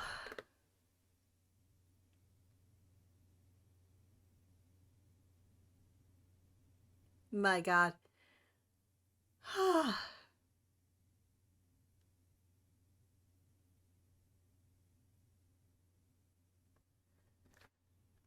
I'm old. Okay.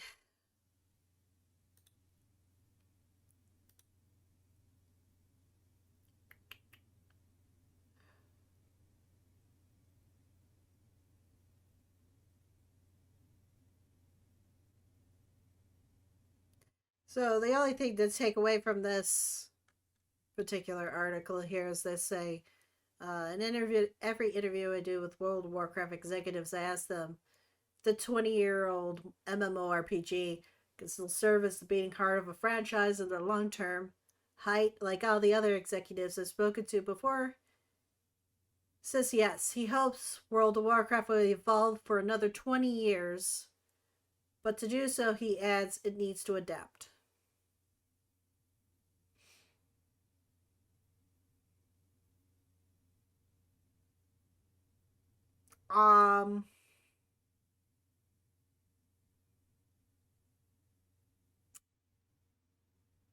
It's more than just adapting that it needs. It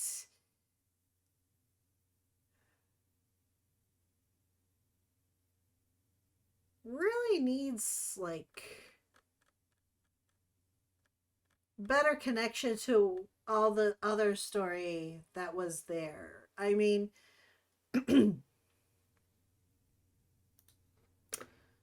I'm just thinking like since they made all the other aspects optional after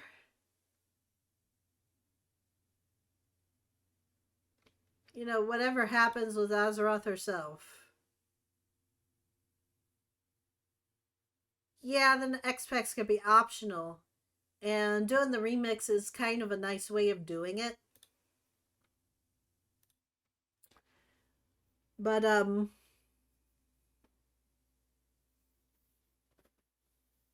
that'd be fine for, like, new players so that they could be, like, see where we had been, see what has happened before, and how they did that with having the, infinite dragonflight helping you do that stuff is a nice touch to the story. It makes it cohesive, it makes it seem relevant, and it gave me a new theory of what's going on.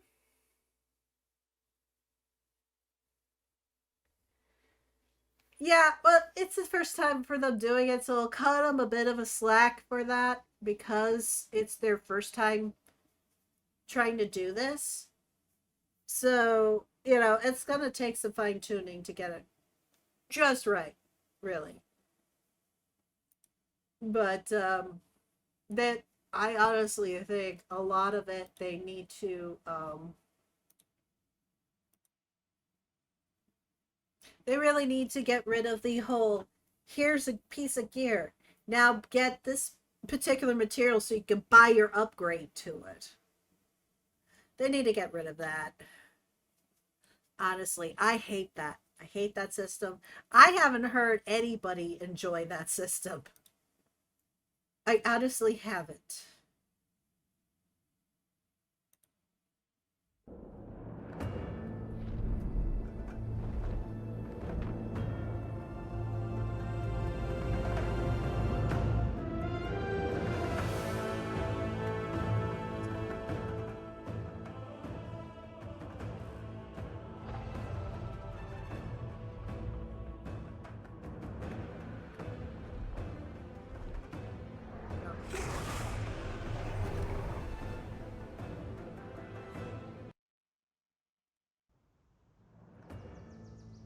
Honestly, to make this way more enjoyable is that they need to cut out that whole grind for stuff to pay for upgrades. Oh my gosh, it's got it like an old fashioned. That's so cool. I like that.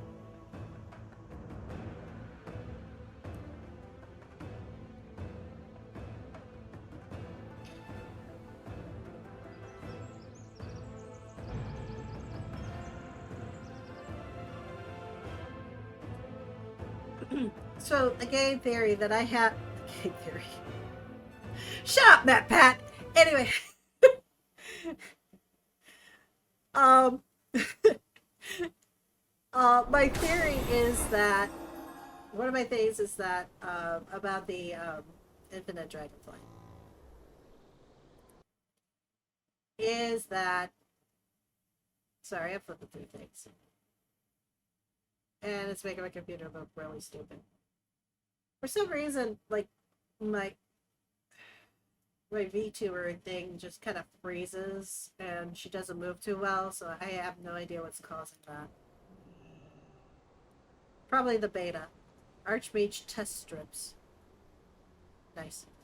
The thing is with the bronze dragonflight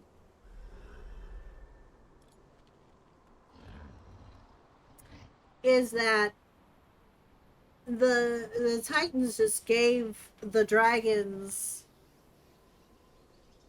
powers without ever really explaining it to them what their power is, right?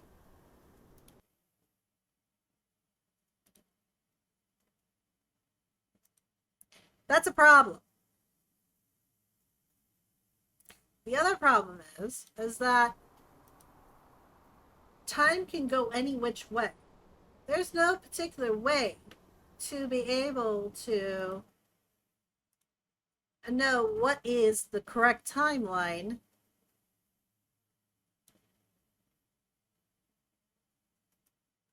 because it all depends on so many different factors.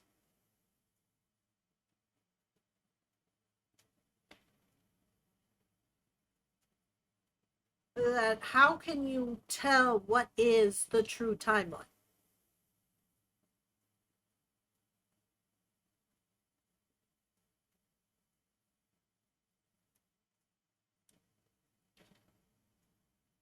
When the Titans give them this ability to be able to take care of things in their stead and doesn't give them any kind of direction or instructions or anything like that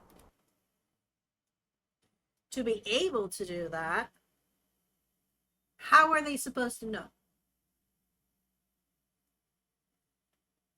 The Titans want the timeline preserved. Which timeline?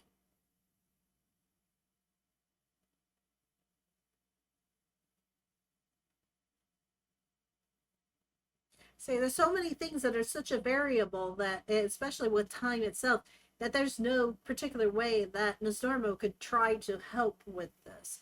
He's doing his best, but eventually it's just going to take its toll on him, and that's how. Yeah, but there's no. I understand. Yeah, but honestly, I don't think there's any way that he can not turn into Morazan. It's too much power for, like, particular mortals to be able to handle. I mean, that was the lesson of Shadowlands. Was that certain mortal souls cannot handle certain things.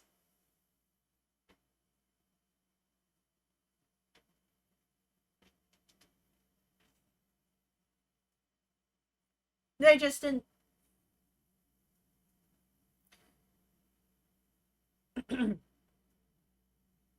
But we still have infinites.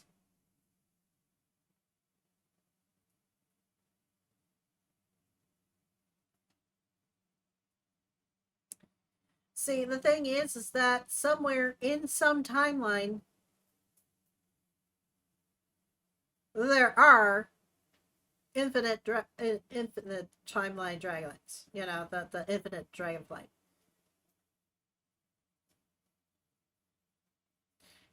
We're going to cross paths with them regardless. It might not be this particular Nosdormu who's my turn, but there's going to be a Nosdormu somewhere else who's going to turn.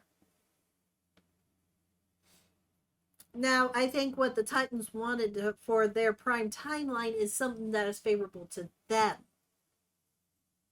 And they're using all of these, what they would consider a lower form of life, to carry that out for them.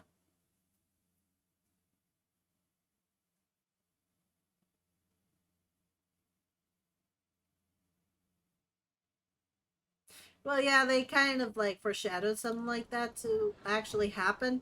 I don't know if that's actually going to happen. No, that's what I believe. Our timeline is borked.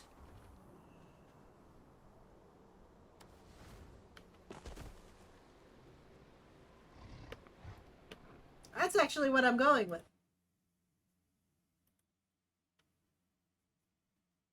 I don't know why when I play this, my character freezes up every now and then. Let's say I say character for my VTuber.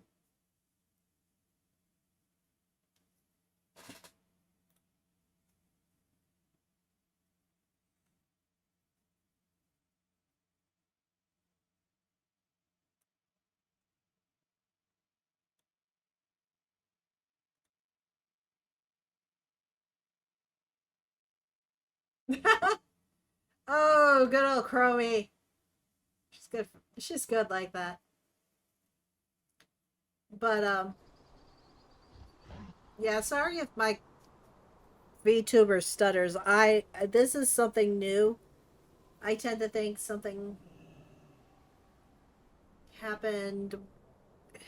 It's some kind of conflict between that and this beta, I think. So that's gonna look weird. No, I think our timeline's already borked.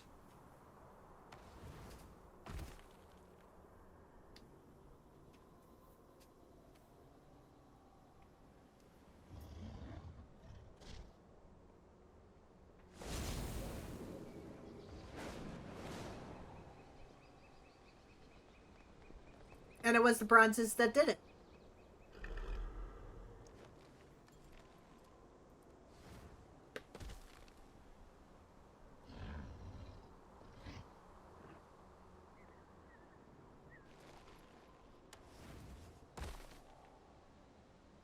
Oh, yeah, let's see if maps work. That's not updated yet. That's not updated yet. Got a blank spot here. Okay, that's in. That's in. That's not. Okay, the maps still aren't finished. Okay. Gosh, no. City of Threads. Dude, that would be a great fabric store name. Shit. City of Threads. That would be cool. Okay. I have cosplay on my mind because there's so many things I need to still do. I've got about 6 weeks to do it with. So I'm sort of in panic mode. I shouldn't, but I am. What's this? What is this here? What is this?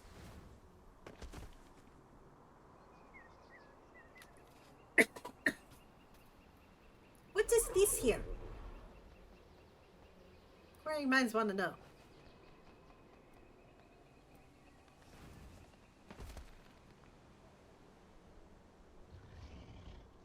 I've been talking for 2 hours straight and now my throat starts to tickle.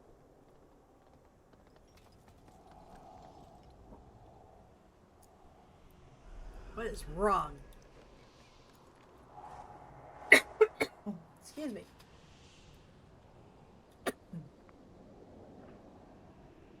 Sorry about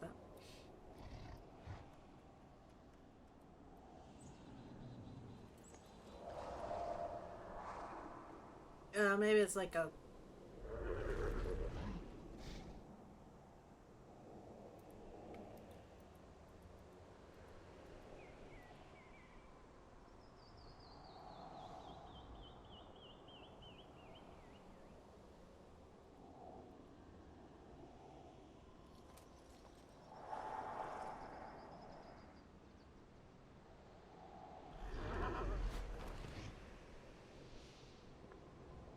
Maybe it goes into the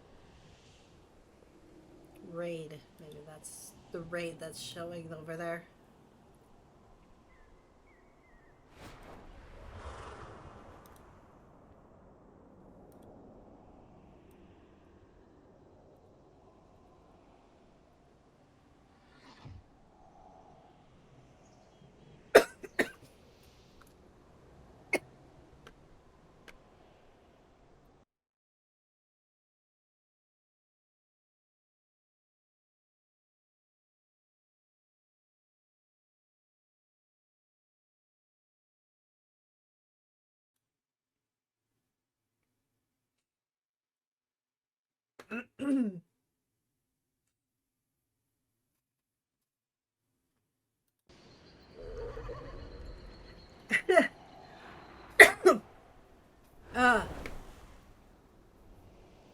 Mountain Dew went down the wrong pipe.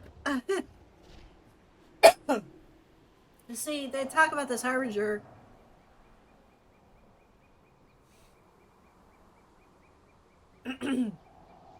It says, Void Gods are based on,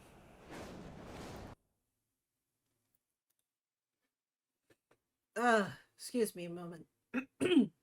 Is based on Lovecraft stuff. Let's see. Let's see if I can what's up. Let's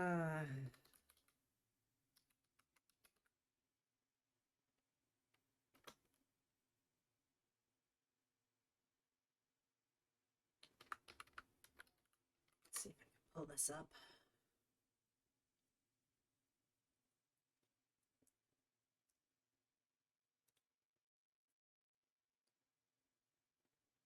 Let's see here.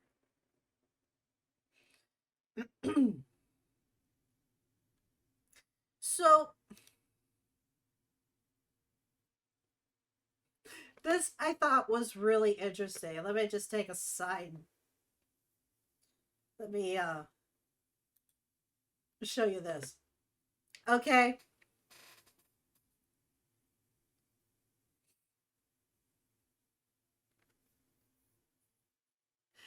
So there is a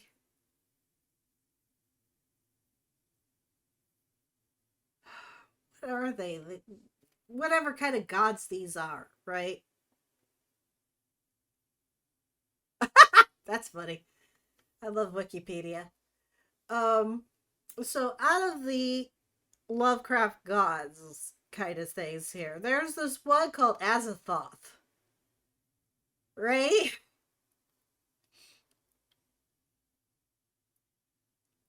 And it's funny because it says not to be confused with Anathoth, Astaroth, Ashtoreth, Ataroth, or Azeroth.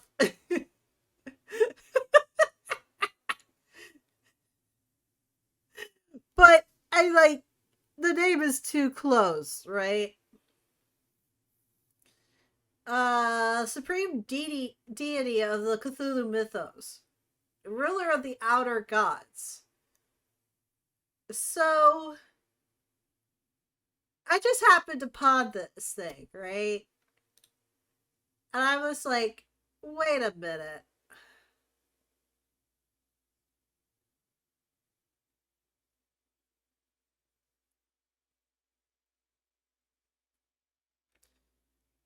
Oh, this is interesting. Here we go. It's like verse 22 of Lovecraft's 1929 poetry cycle.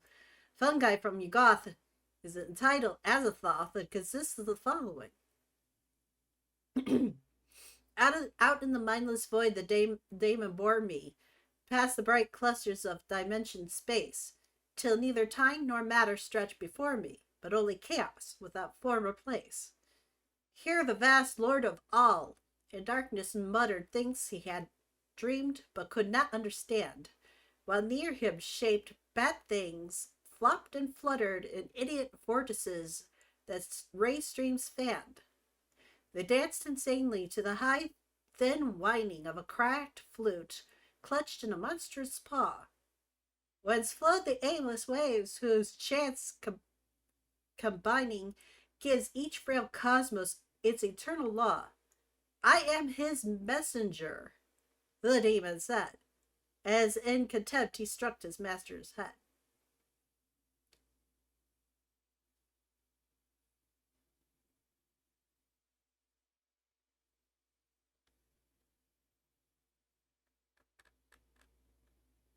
And this is an artist's drawing of it. It looks like the spaghetti monster. But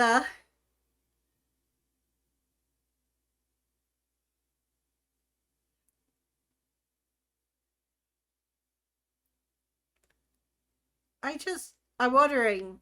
oh, there's the one with the flute, with the cracked flute. It is in the picture. Oh my god, that's hilarious. So I'm just sitting here going, that name is interesting. His throne is at the center of ultimate chaos.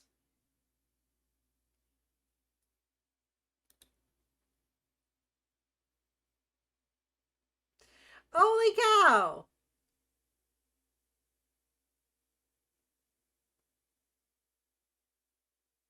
Azeroth may refer to a fictional world in the 1979 science fiction novel Fires of Azeroth by C.J. Cherryh. The fuck?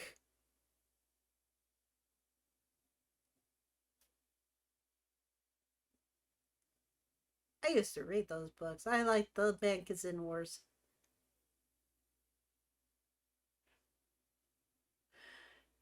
Interesting. So, take it as you will. But I thought that was kind of interesting. And as far as I had gotten word, or I don't know if it was somebody's random theory or anything like that, was basically what's coming is one of the Void Lords or Old Gods that are basically world eaters. So, and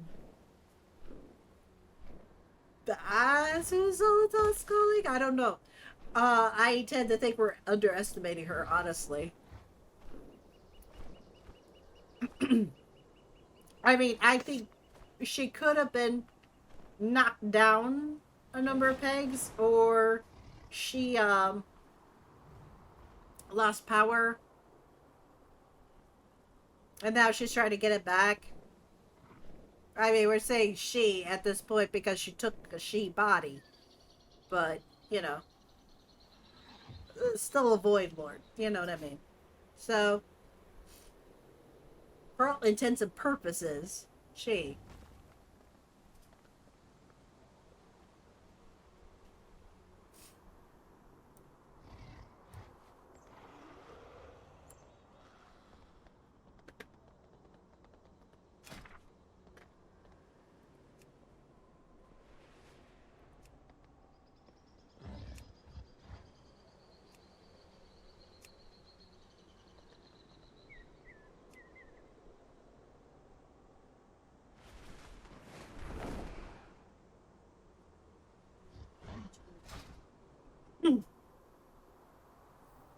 So, I mean, I need Warcraft battles from everything. What can I say?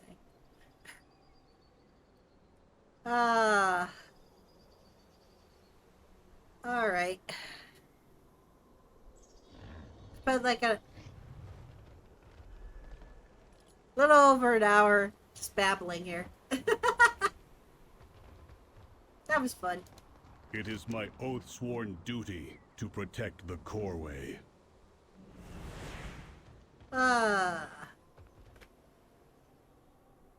Alright, so we set up this trap so that we could blow up some Nerubians. Let's do it! Let's do this! We are the bedrock. We are the foundation. We are High Mountain! No, that's... Progress. Okay. What is your query? Oh, we're still I having follow that problem. the Council's directives. Alright, let's get away from them.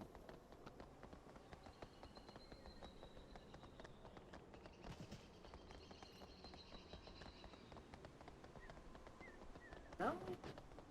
Okay, let's try that. Do you require aid? There we go. Alright.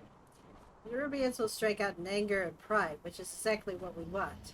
They will swarm the meadery soon, seeking to punish us for attacking their burrow. We will hold them here on the ground while you take the skies. When Xerix appears to command his army, we will light the fuses. When Brett scrounge together some supplies we can use to corral the Nerubians. Set them up quickly and then we'll get you out of Stormrook. Go. The Nerubians will soon start swarming from the north.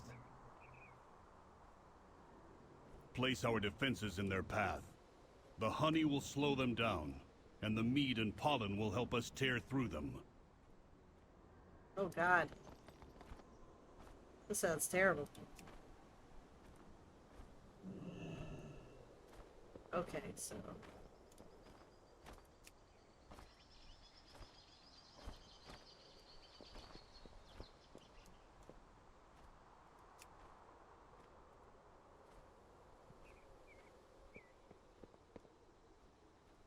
This is new.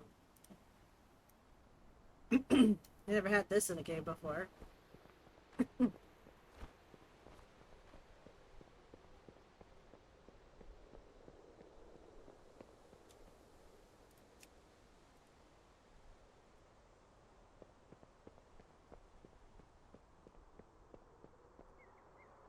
Right, trap set. We are out of time. Come, let us get you on a Stormrook. Okie dokie.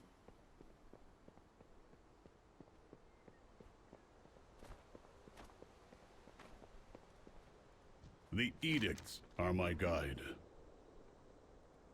Fly high. Prepare yourselves. They're coming. We will keep them gathered by the kegs, thin out the swarm, and stop them from getting past us. And from wrecking my meadery before we do.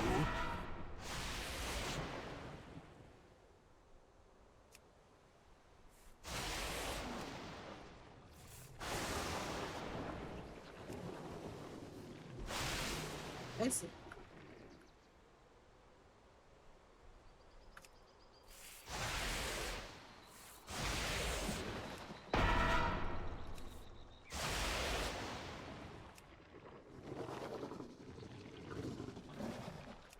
takes so long.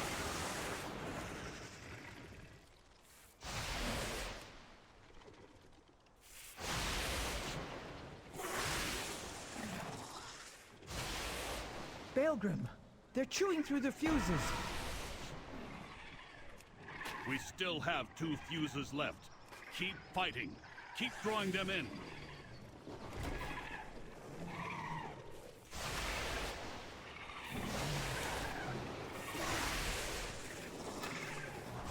No! They severed all of the fuses! Stay focused. These monsters cannot leave here alive.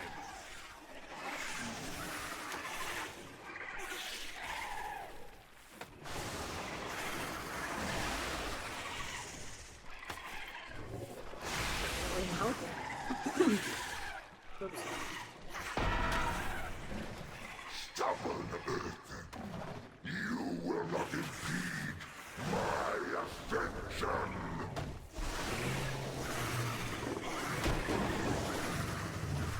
Outlander, leave this to me. Real-time cutscene. Baelgrim's sacrifice. Oh shit.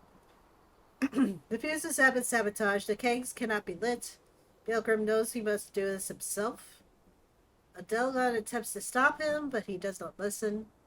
Baelgrim rushes in on his Stormrook and smashes the barrels. The cinder brew ignites from the massive blasts of lightning. The entire materie explodes, killing both the Xerix and Baelgrim. Shit. Baelgrim. Oh, twisting paths. Oh boy. He's gone. We did it, but he's gone.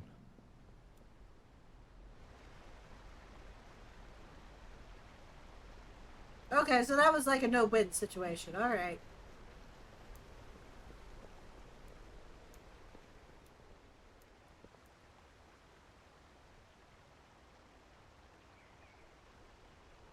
See, that's somebody who doesn't, like, read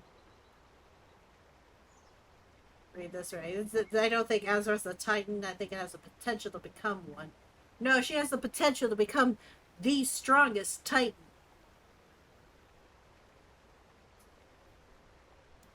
Speak freely and honestly.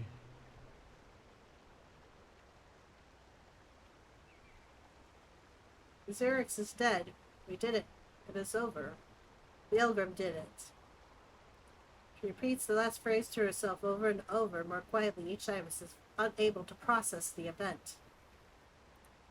Follow what drives you. We dealt a heavy blow to the Nerubians, but Baelgrim. She pauses to compose herself. He was infuriatingly rigid, and we argued ceaselessly. But in the end, he was a defender of our people. All of them. Baelgrim sacrificed himself to vouchsafe the Isle of Dorn from the Nerubians. Everyone needs to know that, and we can't let the Nerubians force our hand like that again. Go back to Merrick's and Dornagal. Tell them we will come soon. We just need a moment here. The Coreway's repairs must continue. It's what Baelgrim would have wanted.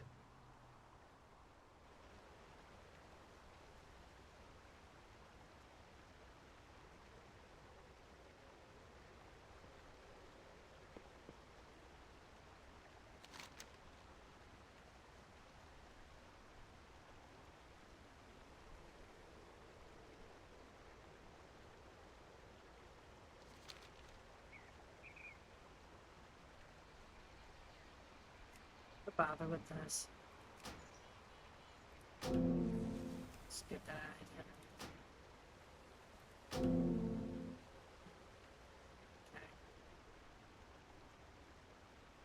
here. Okay.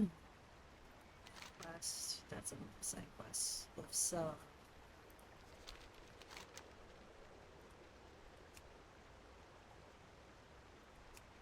Let's continue the main story.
I see you return alone, Outlander. I presume not all went well. Yeah, you can say that. Do you have an appointment? We're alive, but what of the others? We must talk later.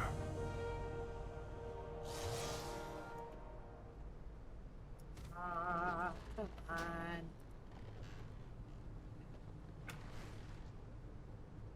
Very Work, good damn to it. meet you.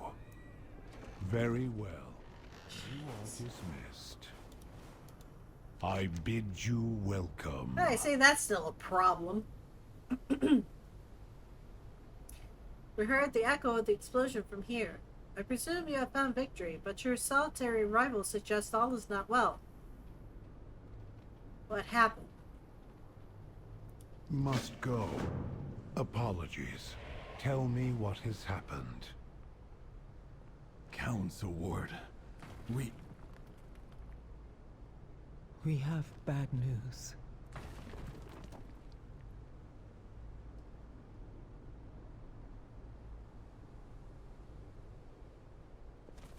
Why do I have to poke I will her? answer your queries. Why do I have to poke her to tell things? Conversation terminated. We have repelled the Nerubians, but Baelgrim is gone. I see. So he fulfilled his edict. Not just that. He defended the Earthen, both the Oathsworn and the Unbound. More than anything, he wanted us to stand together again. Then we will honor his memory by doing so. It will take time to fully repair the Coreway, but the Outlanders can descend to the Ringing Deeps. The Earthen of the Isle of Dorn will support their endeavor, no matter what the edicts say. If we can bring the machine speakers back into the fold as well, then the Council will truly stand complete. Thank you, Council Ward. Now, let's clear the last of that rubble. Interesting. The edicts must be followed. With the help of Battlegun's workers, the major repairs on the Coreway machinery are complete. Once the last of the rubble is removed, it will be functional again. Real-time cutscene. Coreway restored. Slowly circling view of the Coreway being restored. There's a burst of light and a triumphant music. The light fades, the Coreway has been fixed. Amazing.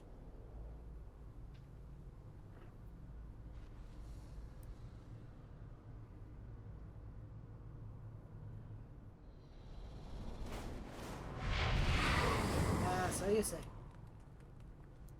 Conversation initiated. May we all learn from Baelgrim's valor. He died to preserve our people, our unity. We must not let that be in vain. Conversation terminated. Outlander, I will accompany you to the Ringing Deeps. It is my home, and it too may need defending.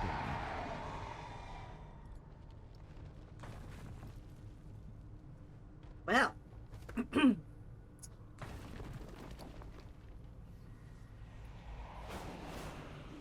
I still got butter. Yeah.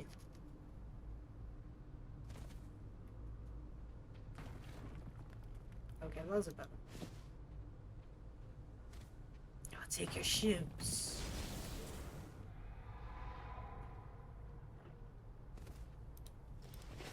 Alright. You address the Queen Regent of the Dark Iron Clan. Onward and downward it is, then. We must follow after Speaker Brinth and see what state Nerubians have left her home in. Magni, Dagrin, and I will accompany you down in due time. Oh, of course. Would you mind roving ahead and making sure there's a warm welcome awaiting us? You may take your leave. You know, let's ignore the whole title of Archmage here, right, folks? Okay, so how do I...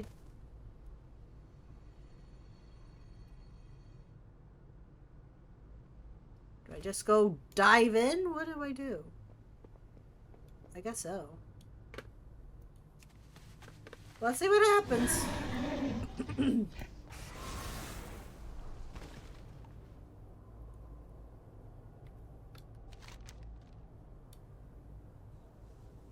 Yep.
Speaker Bryn, the High Speaker, has the situation under control.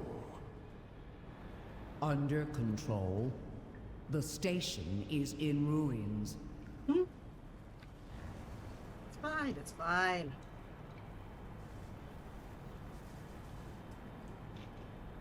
It's fine, everything's fine down here. How are you? I attend to the archive. By the Titans. Looks like the Nerubians did a number on our station. But I see no spidery fiends here, only struggling machine speakers. Conversation terminated. I've been away too long. The machine speakers are clearly not faring well here. Does the High Speaker know about this? Nerubian sabotage and gross negligence are a devastating combination. We need to get Ironhall Station up and running as soon as possible. It's a vital link between the Ringing Deeps and the city up above. Please help our injured workers collect any salvageable cargo and restore safety to Ironhall Station.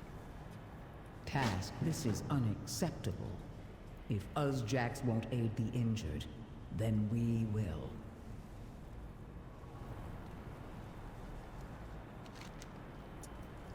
Speaker Brinth acknowledged.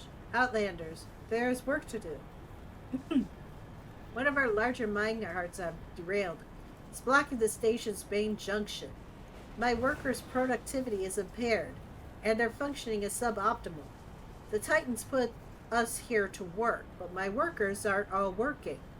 Could you go and get us back on track? Be careful. I can see you're made of flesh and bone.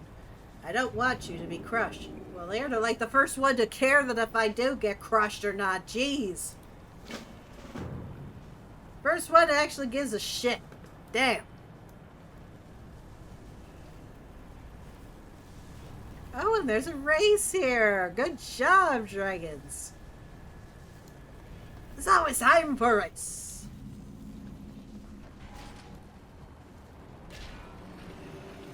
Appreciation offer.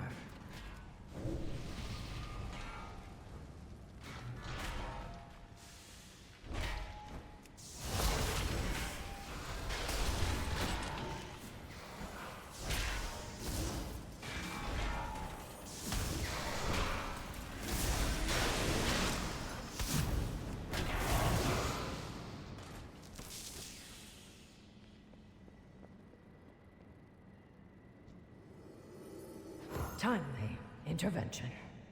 I declare my gratitude.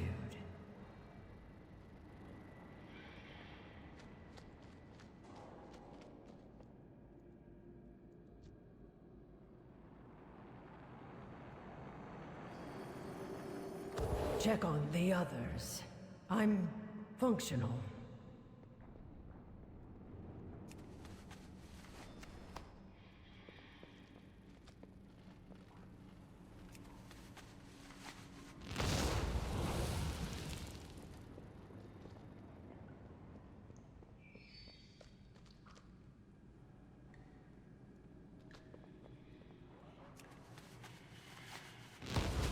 Impressive art.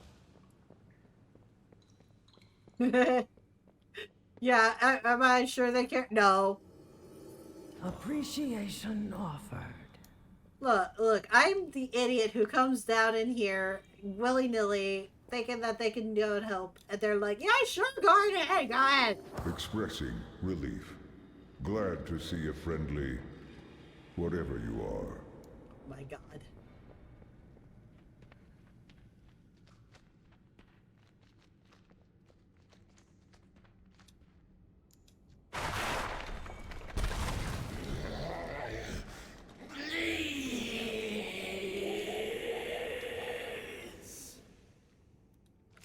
My goodness.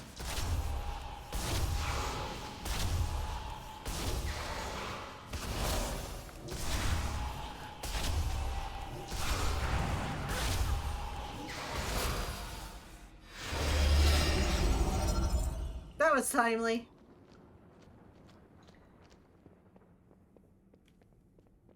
Very helpful.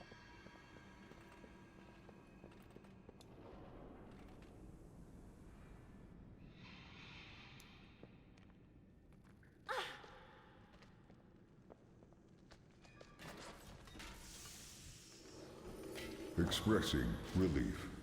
Glad to see a friendly, whatever you are. Trying to help, and all I get are insults.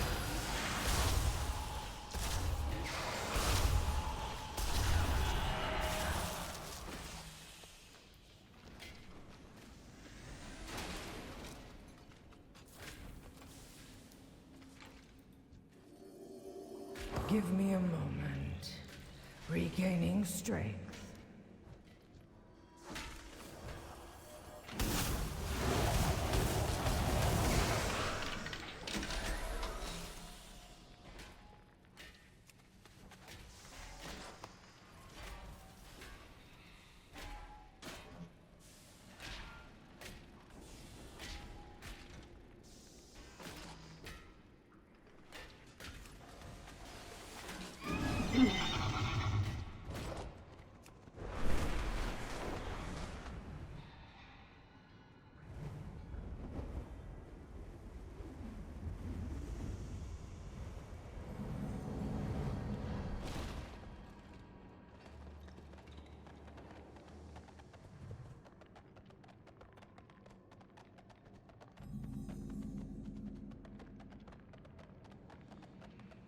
Oh, there's that crystally thing.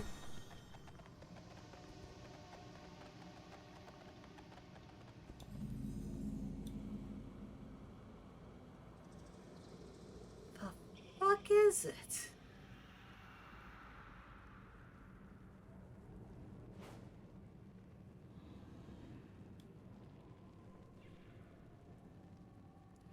Oh, look, it figures it's like a piece of Naru. Because the daylight cycle makes it glow like this, and the nighttime cycle makes it purple, so it's like a dark Naru.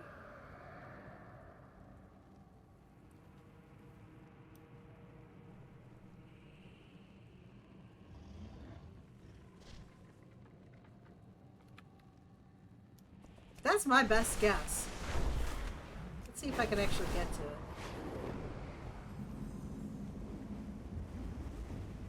Let's go break a world.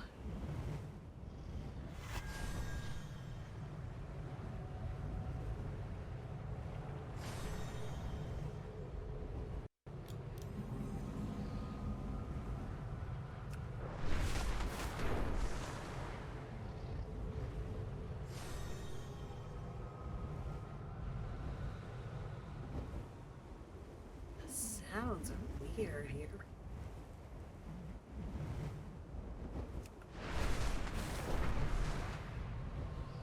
Oh look, Niagara Falls.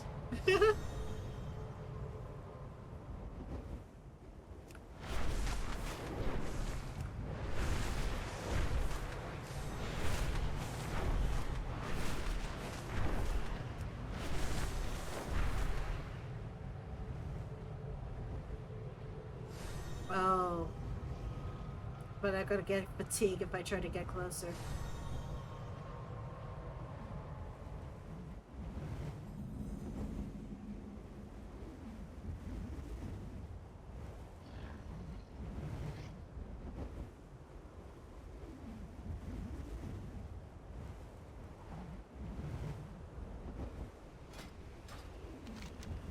Yeah.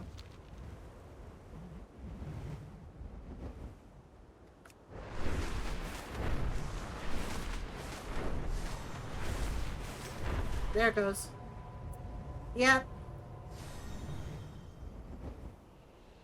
And it gets brighter as you get closer to it. That's terrifying. Yeah. I am going to wager my guess that's a piece of Adaru. Do you get a steampunk feel with this? I'm getting me some steampunk vibes.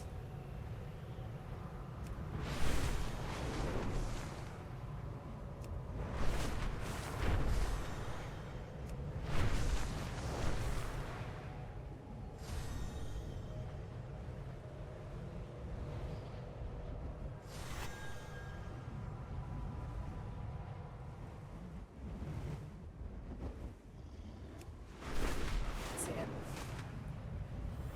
Gotcha.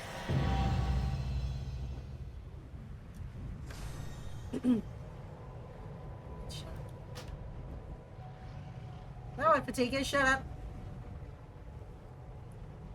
No, this is the Arathi lands.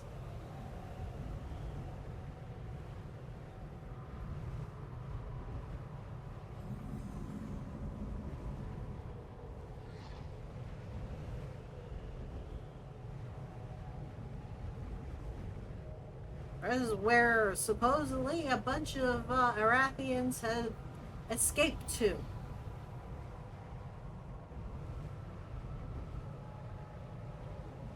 Between First and Second War, I guess. When the orcs first invaded.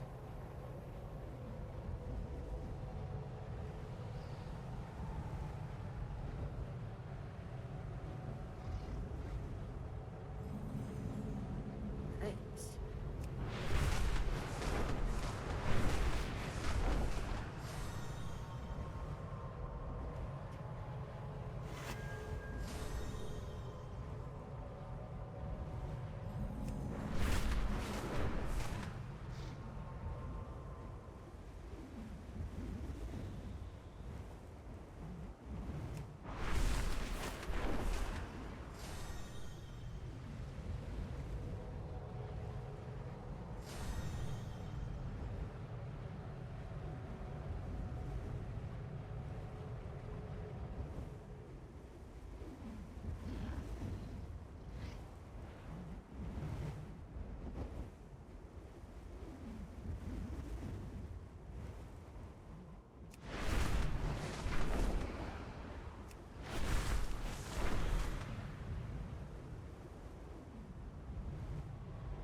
Sounds around here is weird.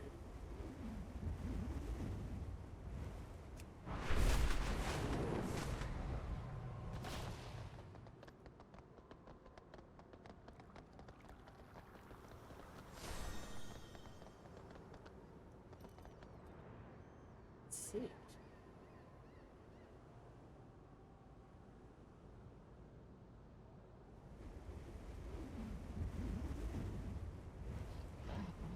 Oh well, unimportant.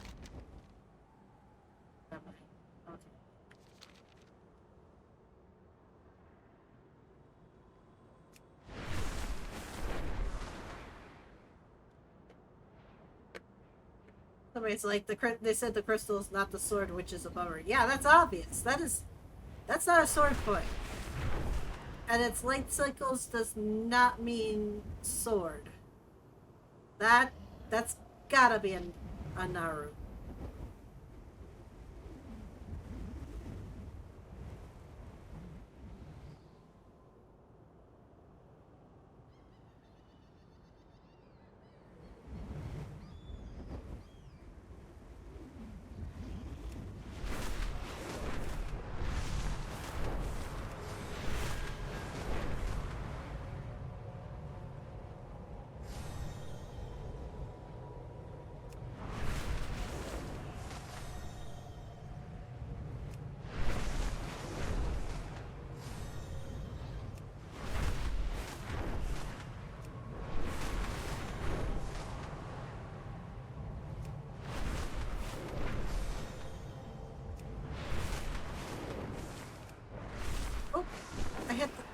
I hit the ceiling. I hit the ceiling. Can't go that way. I thought maybe there was a ledge there. It's not. I hit the ceiling of the skybox.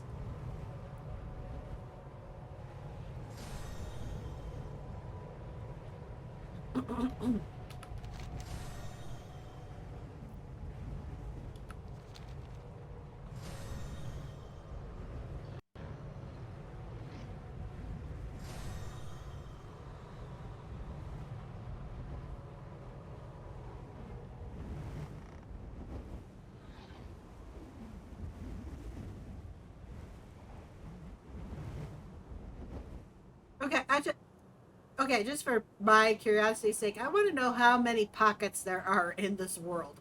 I mean, how hollow is this world? How thin is the crust, man?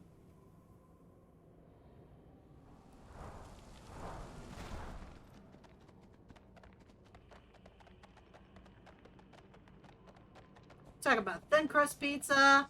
We're talking about, like, slightly deep dish. What are we talking about here? Because this is kind of crazy.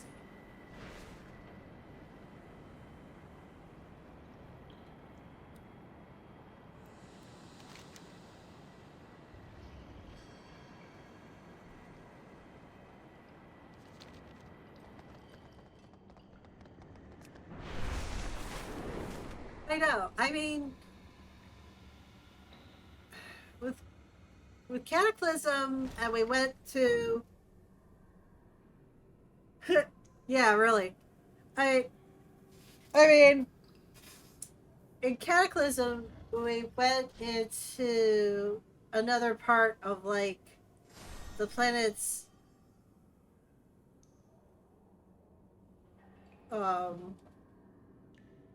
I think it was, like, another kind of, like... I don't even know how the elementals actually exist on this world. Do they just have little pockets under the world crust, basically, that we keep going to? Because, I mean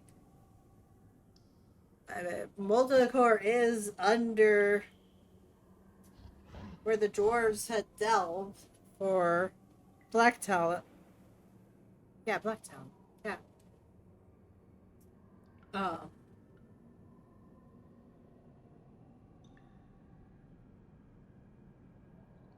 So we went to, like, the fire realms and the earthen realms and all that, and that was underneath. The air lords were up in the air. Water lords, I don't think we know where they actually sit. I'm going to say they're in the ocean itself.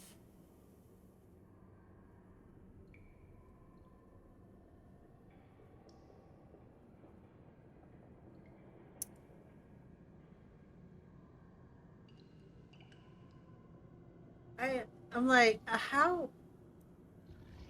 I mean, it's fantasy. I mean, you can take fantasy whichever way you want it to, honestly. I mean, I'm probably overthinking this shit. But it's kind of my job.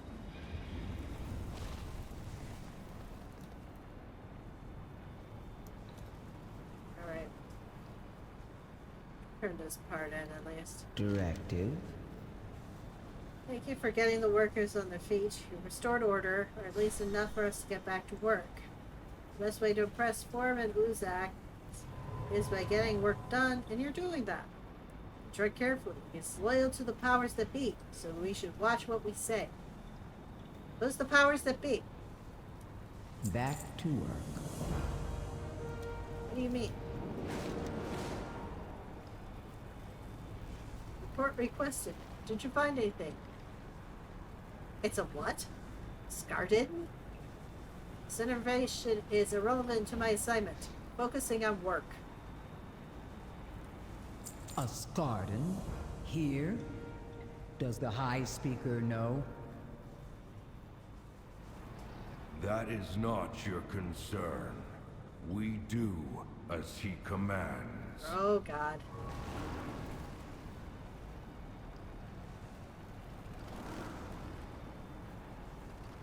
Chinese goblin, of course. The machines must be preserved. I'm seeing legitimate concerns. I have to do something about the Nerubians, even if the High Speaker won't. If he won't do something, I will. The High Speaker sent me to the surface because I wasn't reasonable. I think we should have a chance to reason with him. Need to go to Gundargaz. May your cause hold true.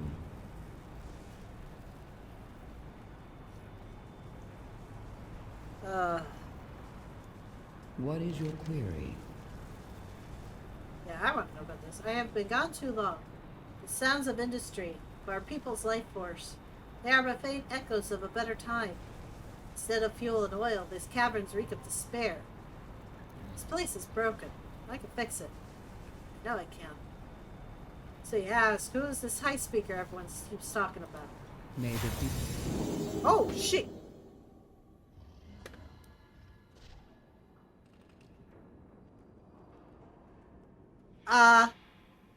That didn't answer my question, ma'am.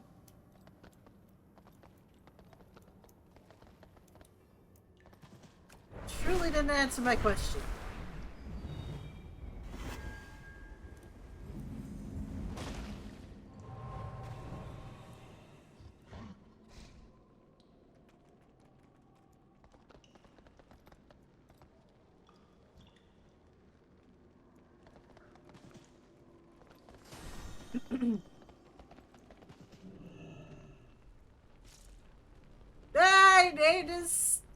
Hey, name is Slug Gary.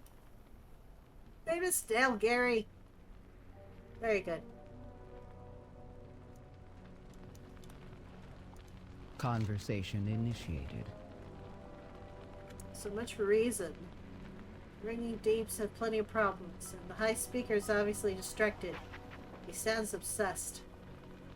If you and your companions here can help us solve some of our challenges here, maybe I can convince the machine speakers to help you against the Nerubians. That's all a problem. That's a problem that concerns us all. Return if you have more queries.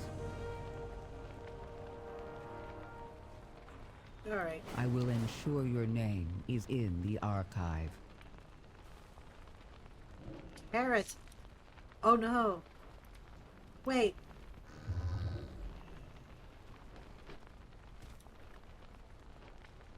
Where'd he go?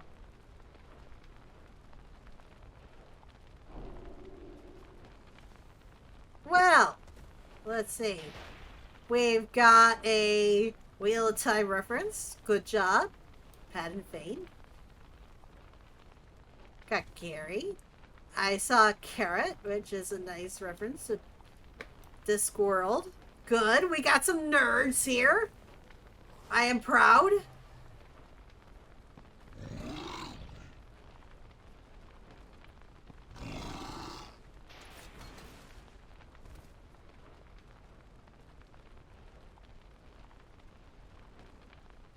I'm very proud of the nerdy.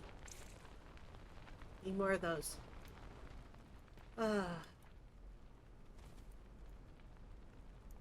Alright, so we got to a new section here.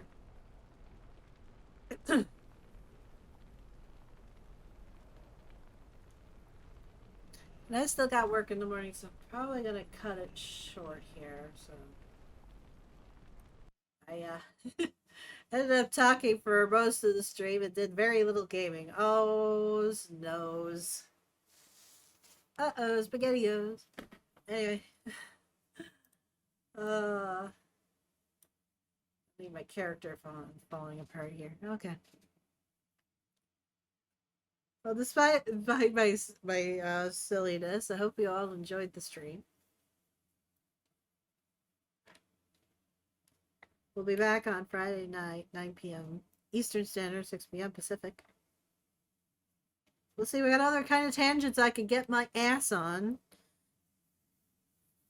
Maybe I should just do a chat stream sometime. I don't know.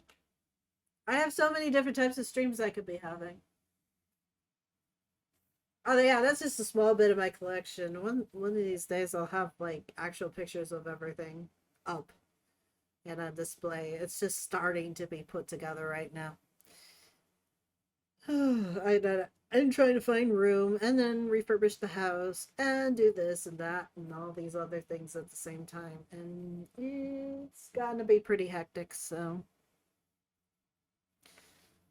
it is what it is, right? All right.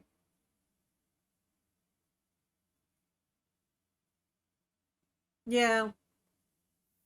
I bought a house a couple of years ago. The thing is this poor house hasn't really been remodeled since the 80s, like late 80s, early 90s, and it needs to be changed. It needs fixing. It needs work. I think my dishwasher is about to bust. The motor sounds bad. But I'm not getting a new dishwasher until I can remodel the kitchen, because the kitchen is really falling apart. It was not put together very well. So once I can actually gut that and make it the way I want it to be, then I'll worry about a dishwasher. Otherwise, I have a sponge, I have soap, and I just need a dish rack. I'm fine. I can do dishes. Just fine.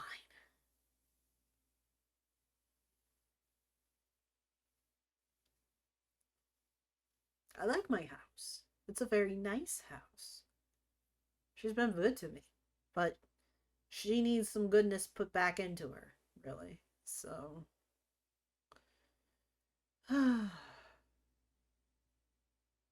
house was made in 1936.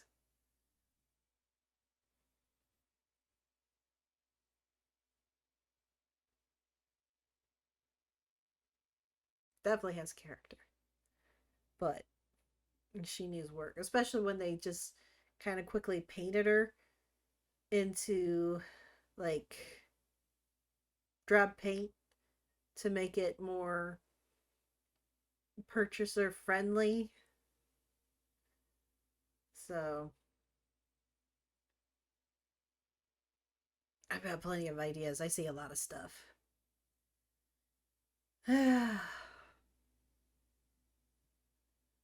Yeah, when you get priced out of the market, you get as best as you can, and then you go from there. That's what I plan to do. So on with the advertising. We are here Thursday through Sunday, 9 p.m. Eastern, 6 p.m. Pacific. Usually running Warcraft. Today I just ran my mouth mostly. And I appreciate having the chance to just kind of talk and ramble, because most of the time I stay pretty quiet in my life.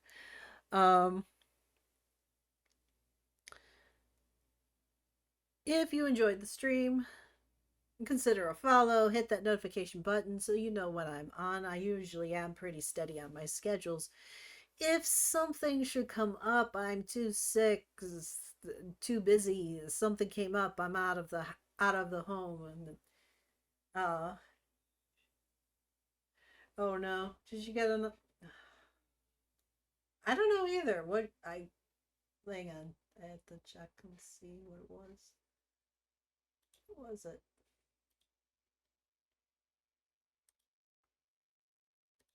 There. Boom.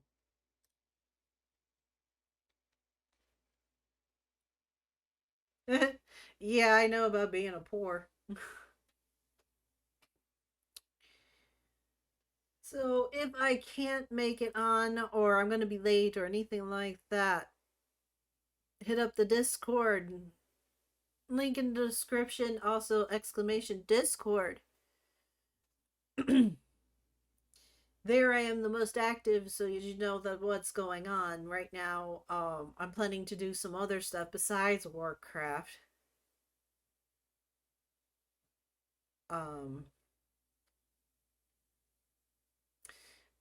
Right now we've got a couple games lined up, and if you have any other suggestions, stories to read, anything like that, talk about topics, anything you could possibly think of, we can do that. Just throw it in there in Discord and under suggestions. We have a space for that.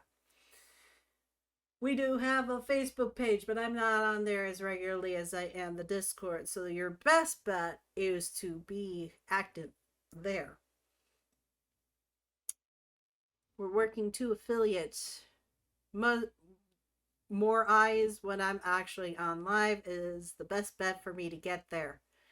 Because I may be working as a legal secretary, but I really don't want to be doing this anymore. I want to work for me. And Bezos owes me.